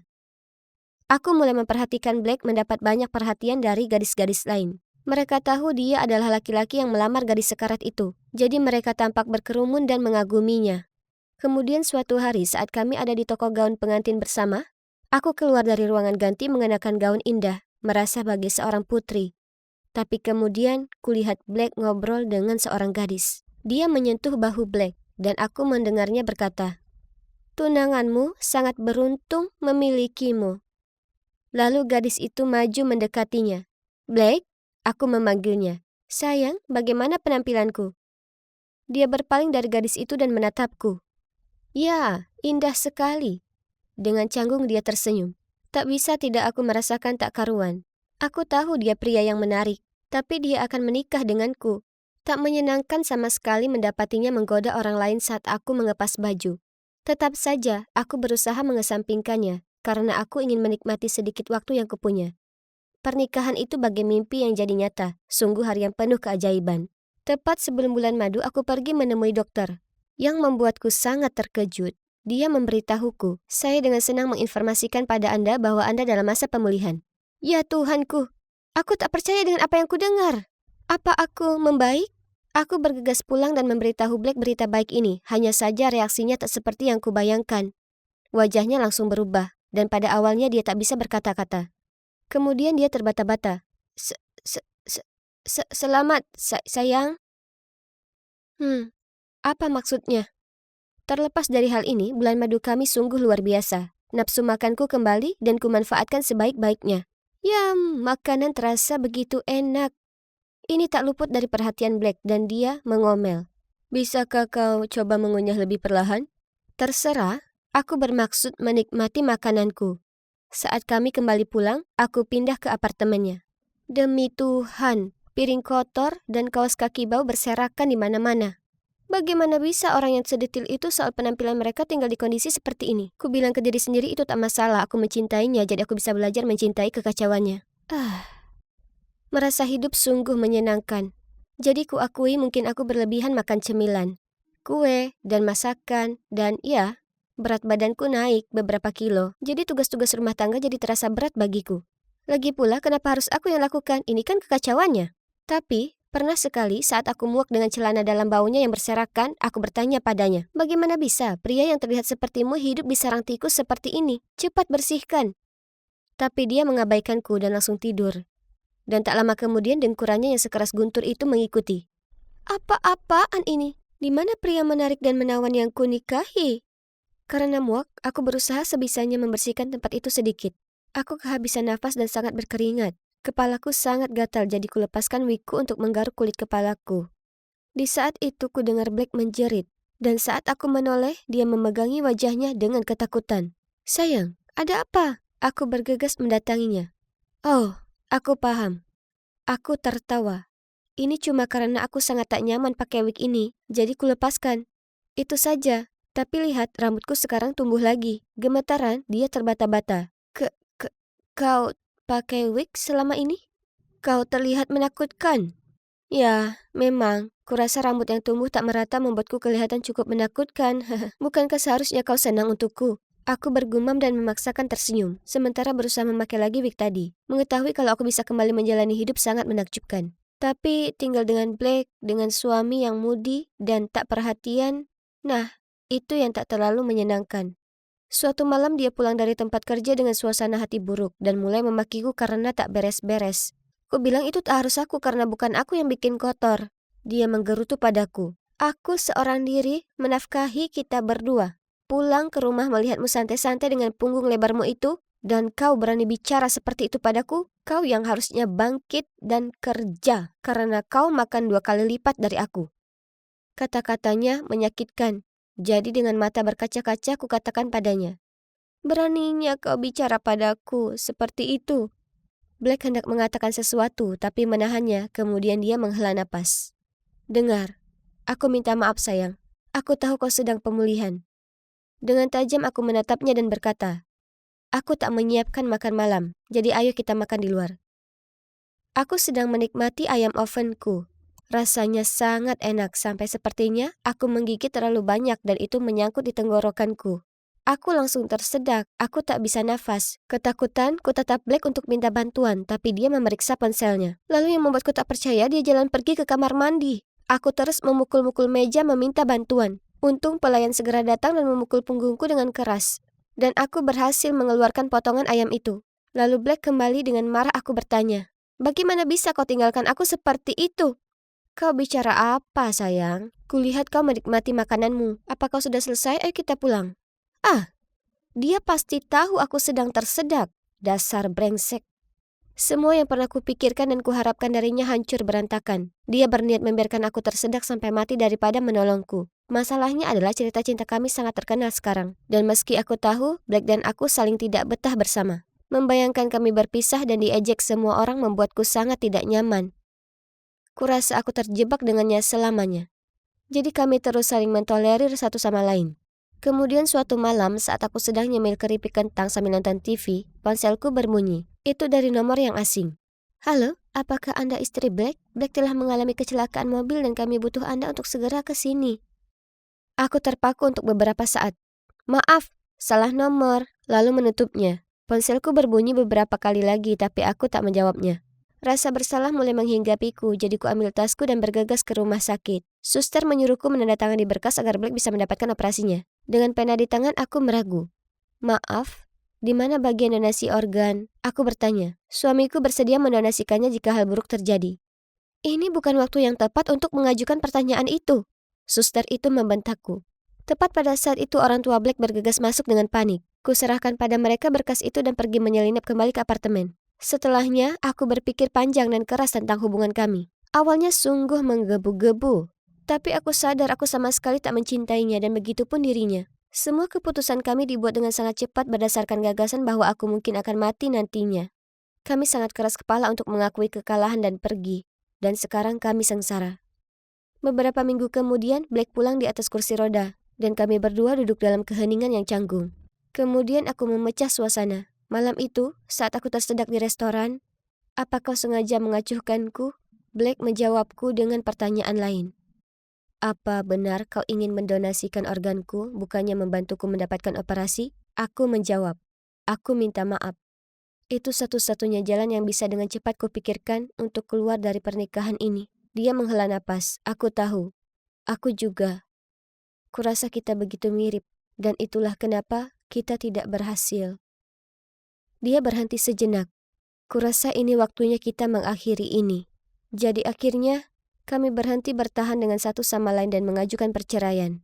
Orang-orang di sosial media sangat marah dan memposting banyak sekali komentar pedas seperti sangat menginspirasi sebagai pasangan dan menurutku ini menandakan pernikahan palsu.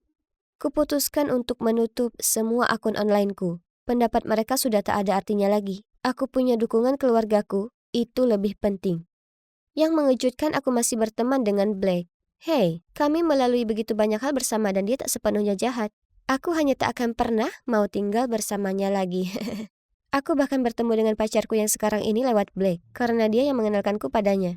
Lucu sekali kan? Terkadang semuanya tak berjalan sesuai rencana, tapi itu tak masalah. Hidup dalam kebohongan untuk menyelamatkan ego yang telah terluka itu lebih buruk. Oh, ngomong-ngomong, ini rambutku yang asli. Aku sekarang sudah benar-benar sehat. Ingat, kau hanya hidup sekali saja, jadi pastikan kau tak buang-buang waktu berusaha memuaskan orang lain. Dan sebaliknya, terimalah takdir hidupmu dan jalani dengan sebaik-baik. Kala itu cuma hari sekolah biasa dan aku sedang membereskan lokerku ketika tiba-tiba aku mendengar bisikan pelan dan memperhatikan kalau semua orang sedang menatap sesuatu. Oke, jadi ternyata itu bukan sesuatu, tapi seseorang. Karena cewek cantik ini berjalan di koridor seperti landasan pacu atau semacamnya. Kenapa semua orang ternganga saat melihatnya, langsung menyambutnya dan menempelkan buku catatan di wajahnya untuk ditandatanganinya. Kupeluk bukuku dan bergumam, astaga, tidak ada yang istimewa darinya. Jadi, namaku Lily dan aku hanyalah cewek biasa. Keluargaku ya normal-normal saja, penampilanku normal, dan status sosialku ya itu juga normal. Aku cuma menjalani hidup, itu saja. Tidak ada hal menarik yang pernah terjadi pada cewek biasa sepertiku. Oh, aku mau jadi seperti cewek-cewek yang berpenampilan sempurna di Instagram. Mereka sangat sempurna dengan kulit bersih, baju keren, dan rambut berkilau. Tapi cewek-cewek itu berbeda. Mereka berasal dari dunia yang berbeda. Oh, baiklah, setidaknya aku masih punya buku-bukuku, sahabatku Sarah, dan pacarku yang manis, Brian. Tapi ini semua berubah ketika Stacy tampil memukau di sekolah dengan penampilannya yang sempurna. Dan rutinitas aku sangat manis dan ramah. Ya, benar. Jadi, bagaimana jika dia memiliki wajah yang cantik dan pernah masuk ke dalam beberapa acara TV? Di balik kilauan palsunya, dia jelas tidak secantik itu. Aku masuk ke kelas bahasa Inggris dan melihatnya duduk di meja di sebelah mejaku. Bagus. Aku bahkan tidak bisa duduk karena semua orang mengelilinginya, menanyakan pertanyaan bodoh seperti, "Shampoo apa yang kamu pakai?" Dan, "Apa kamu mendapat istirahat camilan saat syuting?" Astaga, beri aku waktu istirahat. Lalu ketika aku akhirnya berhasil duduk, dia tersenyum padaku. Dan dengan suara manis yang menyakitkan hati berkata, "Hai, kuharap tidak apa-apa aku duduk di sini. Aku Stacy." Ya, tentu saja. Aku memaksakan diri untuk tersenyum kembali, tapi di dalam hati kemarahanku sudah memuncak. Menurut cewek ini, siapa dia? Jadi kenapa memangnya jika dia cantik? Aku yakin dia hanya peduli pada penampilannya dan tidak pernah belajar. Ya, semua orang akan segera menyadari betapa bodohnya dia. Lalu, suatu saat jam istirahat, Stacy si boneka Barbie yang masih hidup menyarankan agar kami membuat buku tahunan. Dan sekarang semua orang memperlakukannya seperti dia berhasil mendamaikan dunia atau semacamnya. Kalian tahu apa yang paling parah? Aku sudah bilang begitu selama bertahun-tahun belakangan, tapi tidak ada yang mendengarkanku. Dan coba tebak siapa yang menerima begitu banyak kartu selamat datang dan surat cinta, hingga terjatuh dari lokernya dan menghalangi lorongnya. Ya, Stacy. Astaga. Sudah berminggu-minggu. Kapan ini akan berhenti? Aku benci cara dia berterima kasih kepada semua orang dan tersipu. Aku perlu berada di dekat orang waras yang tidak mengira matahari bersinar dari dirinya. Dan dia ada di mana-mana. Itu membuatku mual. Tapi syukurlah waktu makan siangnya. Itu menjadi satu-satunya waktu damai dalam sehari bagiku. Saat aku bisa berkumpul dengan Sarah dan tidak perlu mengkhawatirkan Stacy. Tapi, apa ini? Apa yang dilakukan boneka Barbie itu sambil duduk di meja kami dan berbicara dengan sahabatku? Aku berjalan ke sana dan meletakkan nampanku di sebelah Sarah. Oh, hai Lily. Stacy baru saja mengatakan hal yang paling lucu. Bagus, gumamku pelan. Makan siang cobaan berat. Sarah mengabaikanku dan terus menanyakan pertanyaan bodoh kepada Stacy seperti, apa lawan mainmu Kyle sama gantengnya di kehidupan nyata? Dan, bagaimana kamu memadukan rok bermotif dan kaos berwarna? Kemudian pada hari itu, karena tumpahan cat di karya seni, aku terlambat 5 menit keluar. Sarah setuju untuk mengantarku pulang, tapi ketika aku pergi ke tempat parkir, mobilnya tidak ada di sana. Lalu aku memeriksa ponselku dan melihat dia mengirimiku pesan. Kamu di mana? Aku sudah tidak sabar, jadi aku pergi dulu bersama Stacy. Sampai jumpa besok, X. Apa? Apa dia meninggalkanku untuk memberikan tumpangan palsu itu? Kami sudah berteman sejak kecil. Bagaimana dia bisa tertipu karena tindakan Stacy dan membuang persahabatan kami begitu saja? Merasa marah ku balas pesannya. Kamu meninggalkanku karena si populer itu? Bagaimana kamu bisa? Aku mengerti, yang baru masuk, yang lama keluar. Terima kasih banyak. Ponselku berbunyi saat dia menjawab. Lily, kamu tahu bukan seperti itu. Rumahmu dekat dari sekolah. Sementara rumah Stacy jauh dan dia harus kembali tepat waktu untuk bersiap-siap untuk jadwal syutingnya. Lebih marah dari sebelumnya, aku langsung mengetik pesan balasan. Terserah. Sayang sekali kamu akan selalu menjadi bukan siapa-siapa di matanya. Dia hanya memanfaatkan kamu untuk tumpangan gratis. Lalu kulemparkan ponselku ke tempat tidur. Aku sudah muak. Sarah telah menentukan pilihannya dan berteman dengan si palsu itu. Daripada aku. Sarah mungkin telah jatuh ke dalam perangkat Stacy, tapi setidaknya aku masih punya Brian, ya kan? Suatu sore aku sedang berbicara dengannya di halaman sekolah ketika Stacy terhuyung-huyung lewat. Bahkan usahanya berjalan terlalu keras pun menyebalkan. Dia tersenyum ke arah Brianku. Lalu dia dengan sengaja tersandung dan menjatuhkan buku yang dipegangnya. Aku meraih lengan Brian untuk menghentikannya mendekat, tapi dia melepaskan diri dari cengkramanku dan tetap menghampirinya. Aku melihat dia membantunya mengambil buku-bukunya dan dia tersipu dan mengucapkan, terima kasih. Dia yang terburuk. Ketika dia berjalan kembali ke arahku dengan seringai lebar di wajahnya, aku tak tahan lagi, jadi aku berteriak padanya. Beraninya kau meninggalkanku untuk membantunya. Dia menatapku dengan bingung. Lily, aku cuma membantunya. Ya, benar. Kamu tahu dia sengaja menjatuhkannya untuk menarik perhatianmu. Tapi kamu tetap mendatanginya karena menurutmu dia lebih cantik dariku. Dia menghela napas. Kamu konyol. Tahukah kamu, aku tidak bisa lagi menghadapi rasa cemburu egoismu. Anggap saja hari ini sudah selesai. Kita putus. Lalu dia pergi. Aku berdiri di sana mengawasinya, berharap dia menjadi tenang dan kembali. Namun dia tidak melakukannya. Ini semua salah Stacy. Dia telah mencuri sahabatku dan pacarku. Tidak lagi, ini waktunya untuk menunjukkan padanya bahwa dia tidak begitu sempurna. Aku menelusuri halaman media sosialnya untuk mencari ide. Dan langsung terlihat bahwa dia memikat para cowok dengan perut kencang yang mengendarai sepeda motor. Sangat mudah ditebak. Kutemukan situs web di mana aku bisa memperkerjakan seorang cowok untuk mempermainkan hatinya. Lalu membuangnya. Sudah saatnya dia menyadari betapa menyebalkannya merasa tidak diinginkan dan tidak berharga. Aku menemukan cowok sempurna bernama Josh. Dia berusia 19 tahun, seorang pecandu gym dan dia punya sepeda motor. Wah, dia mahal, tapi itu sepadan kan? Aku mengatur untuk menemuinya di kedai kopi setempat, dan ya ampun, dia bahkan lebih tampan di dunia nyata. Aku berharap bisa menggunakan uang ini untuk menjadikannya milikku.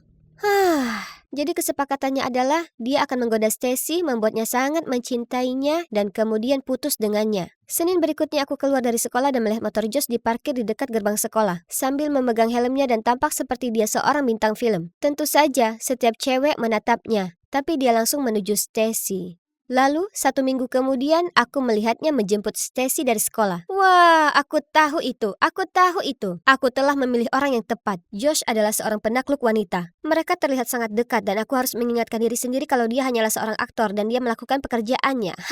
Dia pasti akan sangat patah hati. Tapi beberapa minggu kemudian dia masih menjemputnya.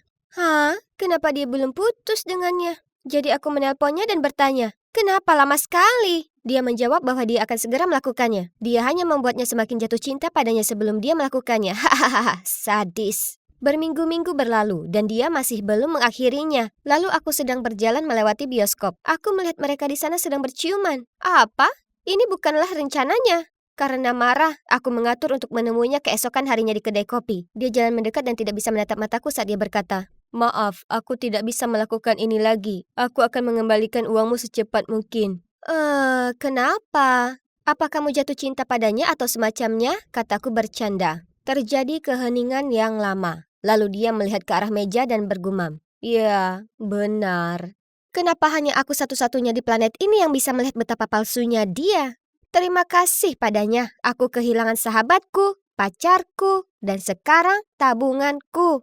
Cukup sudah. Aku harus melabraknya. Keesokan harinya sepulang sekolah aku mencoba menemukannya tapi dia tidak bisa ditemukan. Kemudian ketika aku melewati taman sekolah, aku melihatnya duduk di sana. Kena kau. Sudah saatnya memberitahunya apa yang aku pikirkan tentangnya. Aku bergegas menghampirinya dan membuka mulutku untuk berbicara, tapi, kenapa dia menangis? Saat dia melihatku, dia tersenyum dan berkata, "Oh, hai Lily, apakah ada kemungkinan kamu bisa membantuku?" Aku menatapnya dengan tidak percaya apakah dia mengira aku berada di bawah pengaruhnya dan akan menuruti perintahnya. Tapi kemudian aku melihat apa yang dia tangisi. Di tangannya ada esai bahasa Inggris dan huruf F besar di atasnya. Jadi aku menjawab, kenapa aku?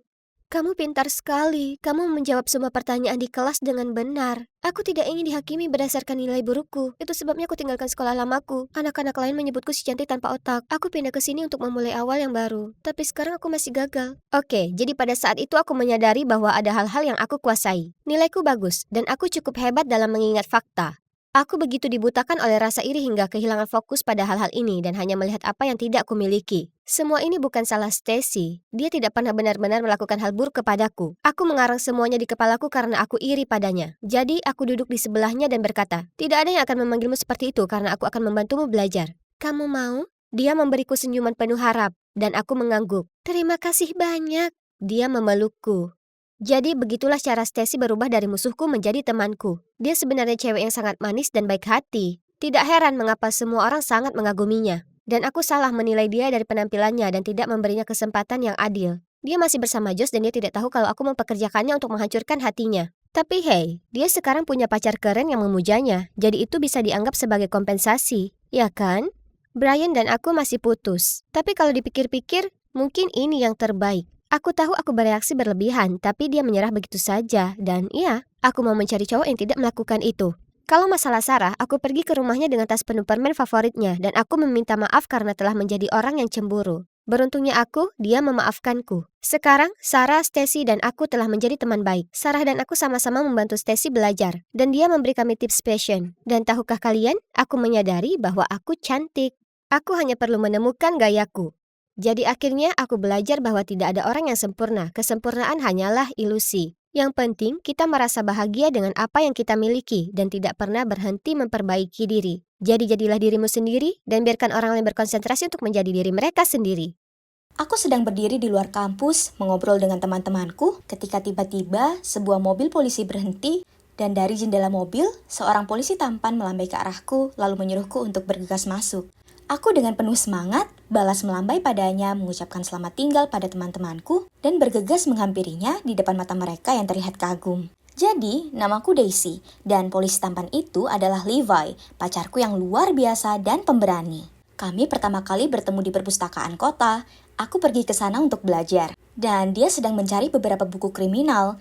Kami mulai berkencan, dan sekarang 1 tahun kemudian, kami saling jatuh cinta. Ada begitu banyak hal yang aku sukai dari berkencan dengan polisi, seperti melihatnya berseragam, selalu membuatku berseri-seri dengan bangga. Dan aku tidak akan berbohong, dia memiliki perut yang sekuat baja karena semua latihannya.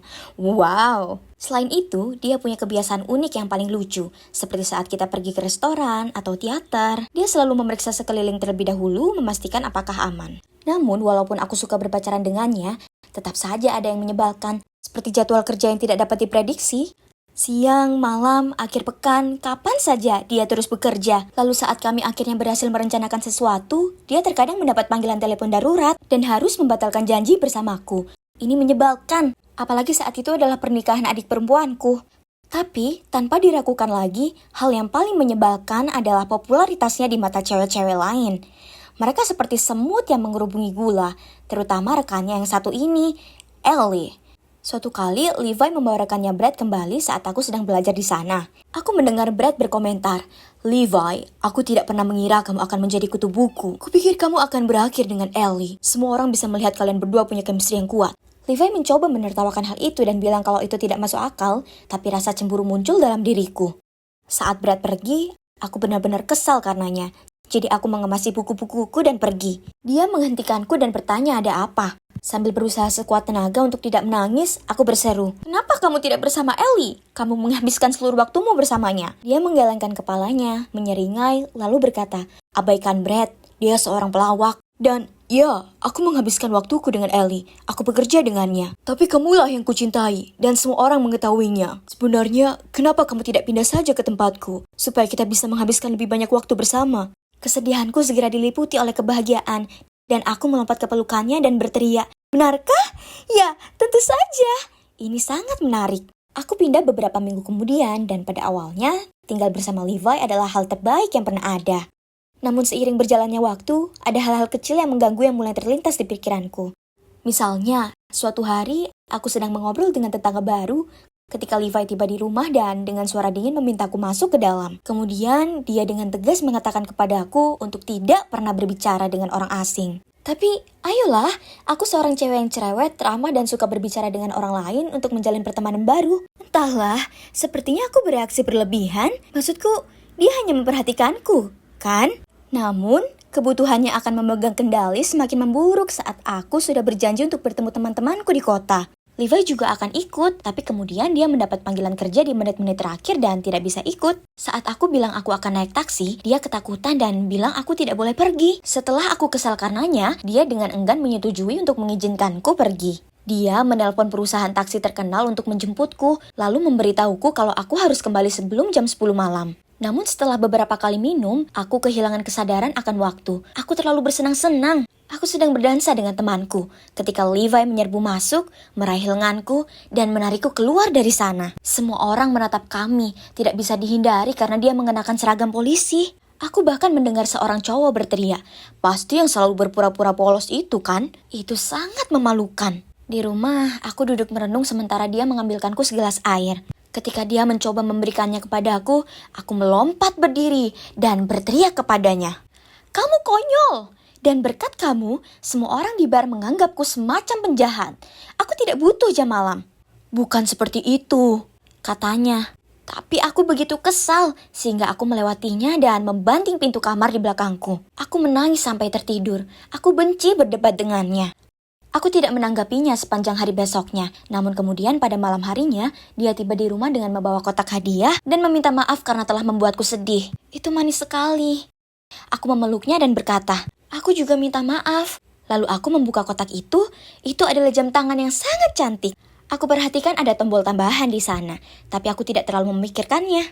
Aku menatapnya dengan kagum saat dia memasangkan di pergelangan tanganku. Begitu perhatian pacarku, jadi aku memutuskan untuk membelikannya sesuatu juga. Keesokan harinya, sepulang kuliah aku pergi ke mall. Tiba-tiba, Levi menelponku dan menanyakan keberadaanku. Aku ingin hadiahnya menjadi kejutan, jadi ku bilang padanya aku ada di rumah. Dengan kesal dia berkata, "Daisy, jangan bohong padaku. Aku tahu kamu sedang berada di High School Shopping Mall. Cepat pulang." Hah? Bagaimana dia mengetahui hal itu? Aku menyerah untuk mencari hadiah dan pulang. Ketika dia kembali, aku bertanya kepadanya bagaimana dia tahu di mana aku berada dan aku melihatnya sekilas melirik arlojiku. Lalu, dia mengakui bahwa dia telah memasang GPS di ponselnya. Tapi itu hanya agar dia bisa menjagaku agar tetap aman. Apa? Aku bukan anak kecil lagi. Bagaimana dia bisa menggunakannya untuk mengikutiku? Kami bertengkar hebat dan aku mengatakan kepadanya bahwa dia terlalu mengontrol dan gila. Dan dia harus berhenti memperlakukanku seperti anak kecil. Lalu aku mengurung diri di kamar. Keesokan harinya, ketika aku bangun, Levi sudah berangkat kerja. Aku sangat sedih. Jadi aku putuskan untuk jogging untuk menjernihkan pikiranku. Tentu saja, aku meninggalkan jam tangan di rumah dan juga ponselku. Saat aku kembali, aku hendak mandi ketika aku mendengar teleponku berdering.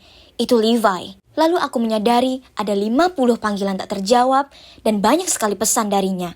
Apa? Ini tidak normal. Aku baru pergi paling lama 1 jam.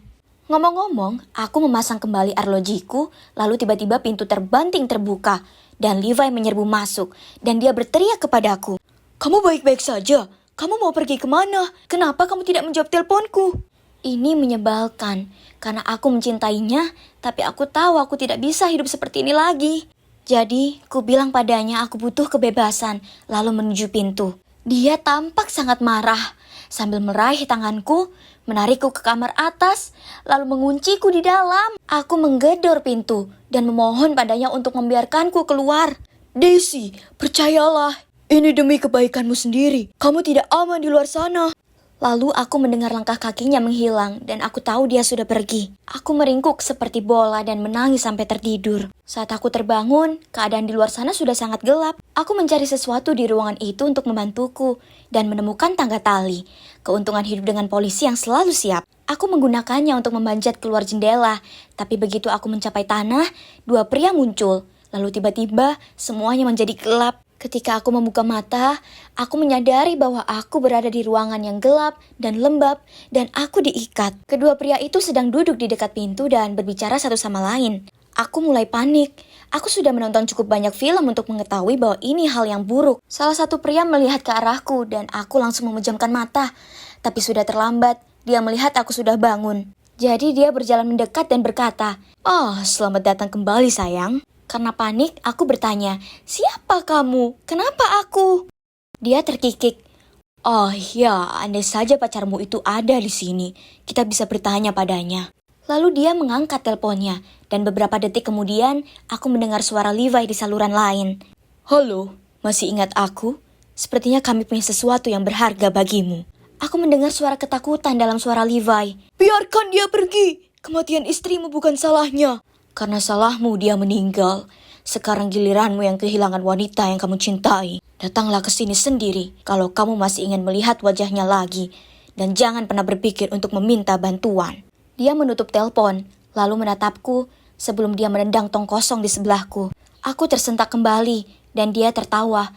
Itu sangat menakutkan. Tidak lama setelah itu, mereka menyeret seorang pria yang sudah dipukuli ke dalam kamar. "Levi, oh tidak." Levi menatapku, memaksakan senyum, dan berkata, Sayangku, jangan khawatir. Aku di sini sekarang." Geng itu menertawakannya, lalu dia berhenti di depan Levi dan berkata, "Aku pikir kau dan aku perlu sedikit ngobrol.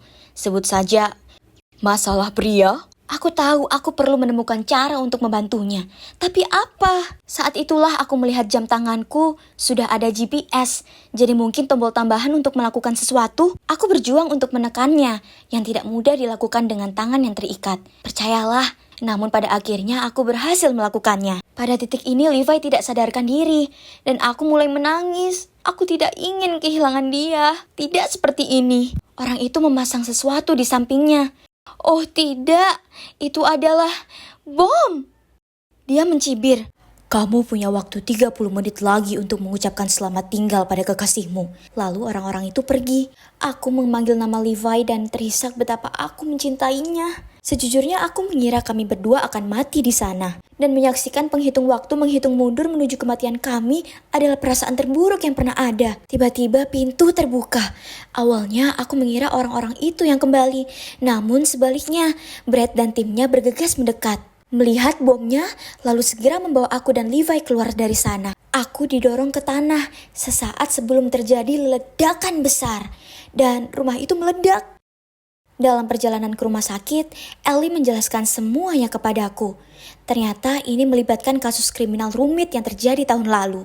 Levi telah menyelidiki sekelompok pengedar narkoba, tapi sebuah insiden terjadi. Dan istri pemimpin geng tersebut secara tidak sengaja jatuh dari gedung dan meninggal. Mereka menangkap sebagian besar pengedar, tetapi beberapa berhasil lolos, termasuk pemimpin geng. Baru-baru ini, Levi menerima fotoku di luar kampus dan di rumah kami dari mereka, dan menganggap ini sebagai ancaman terhadap keselamatanku.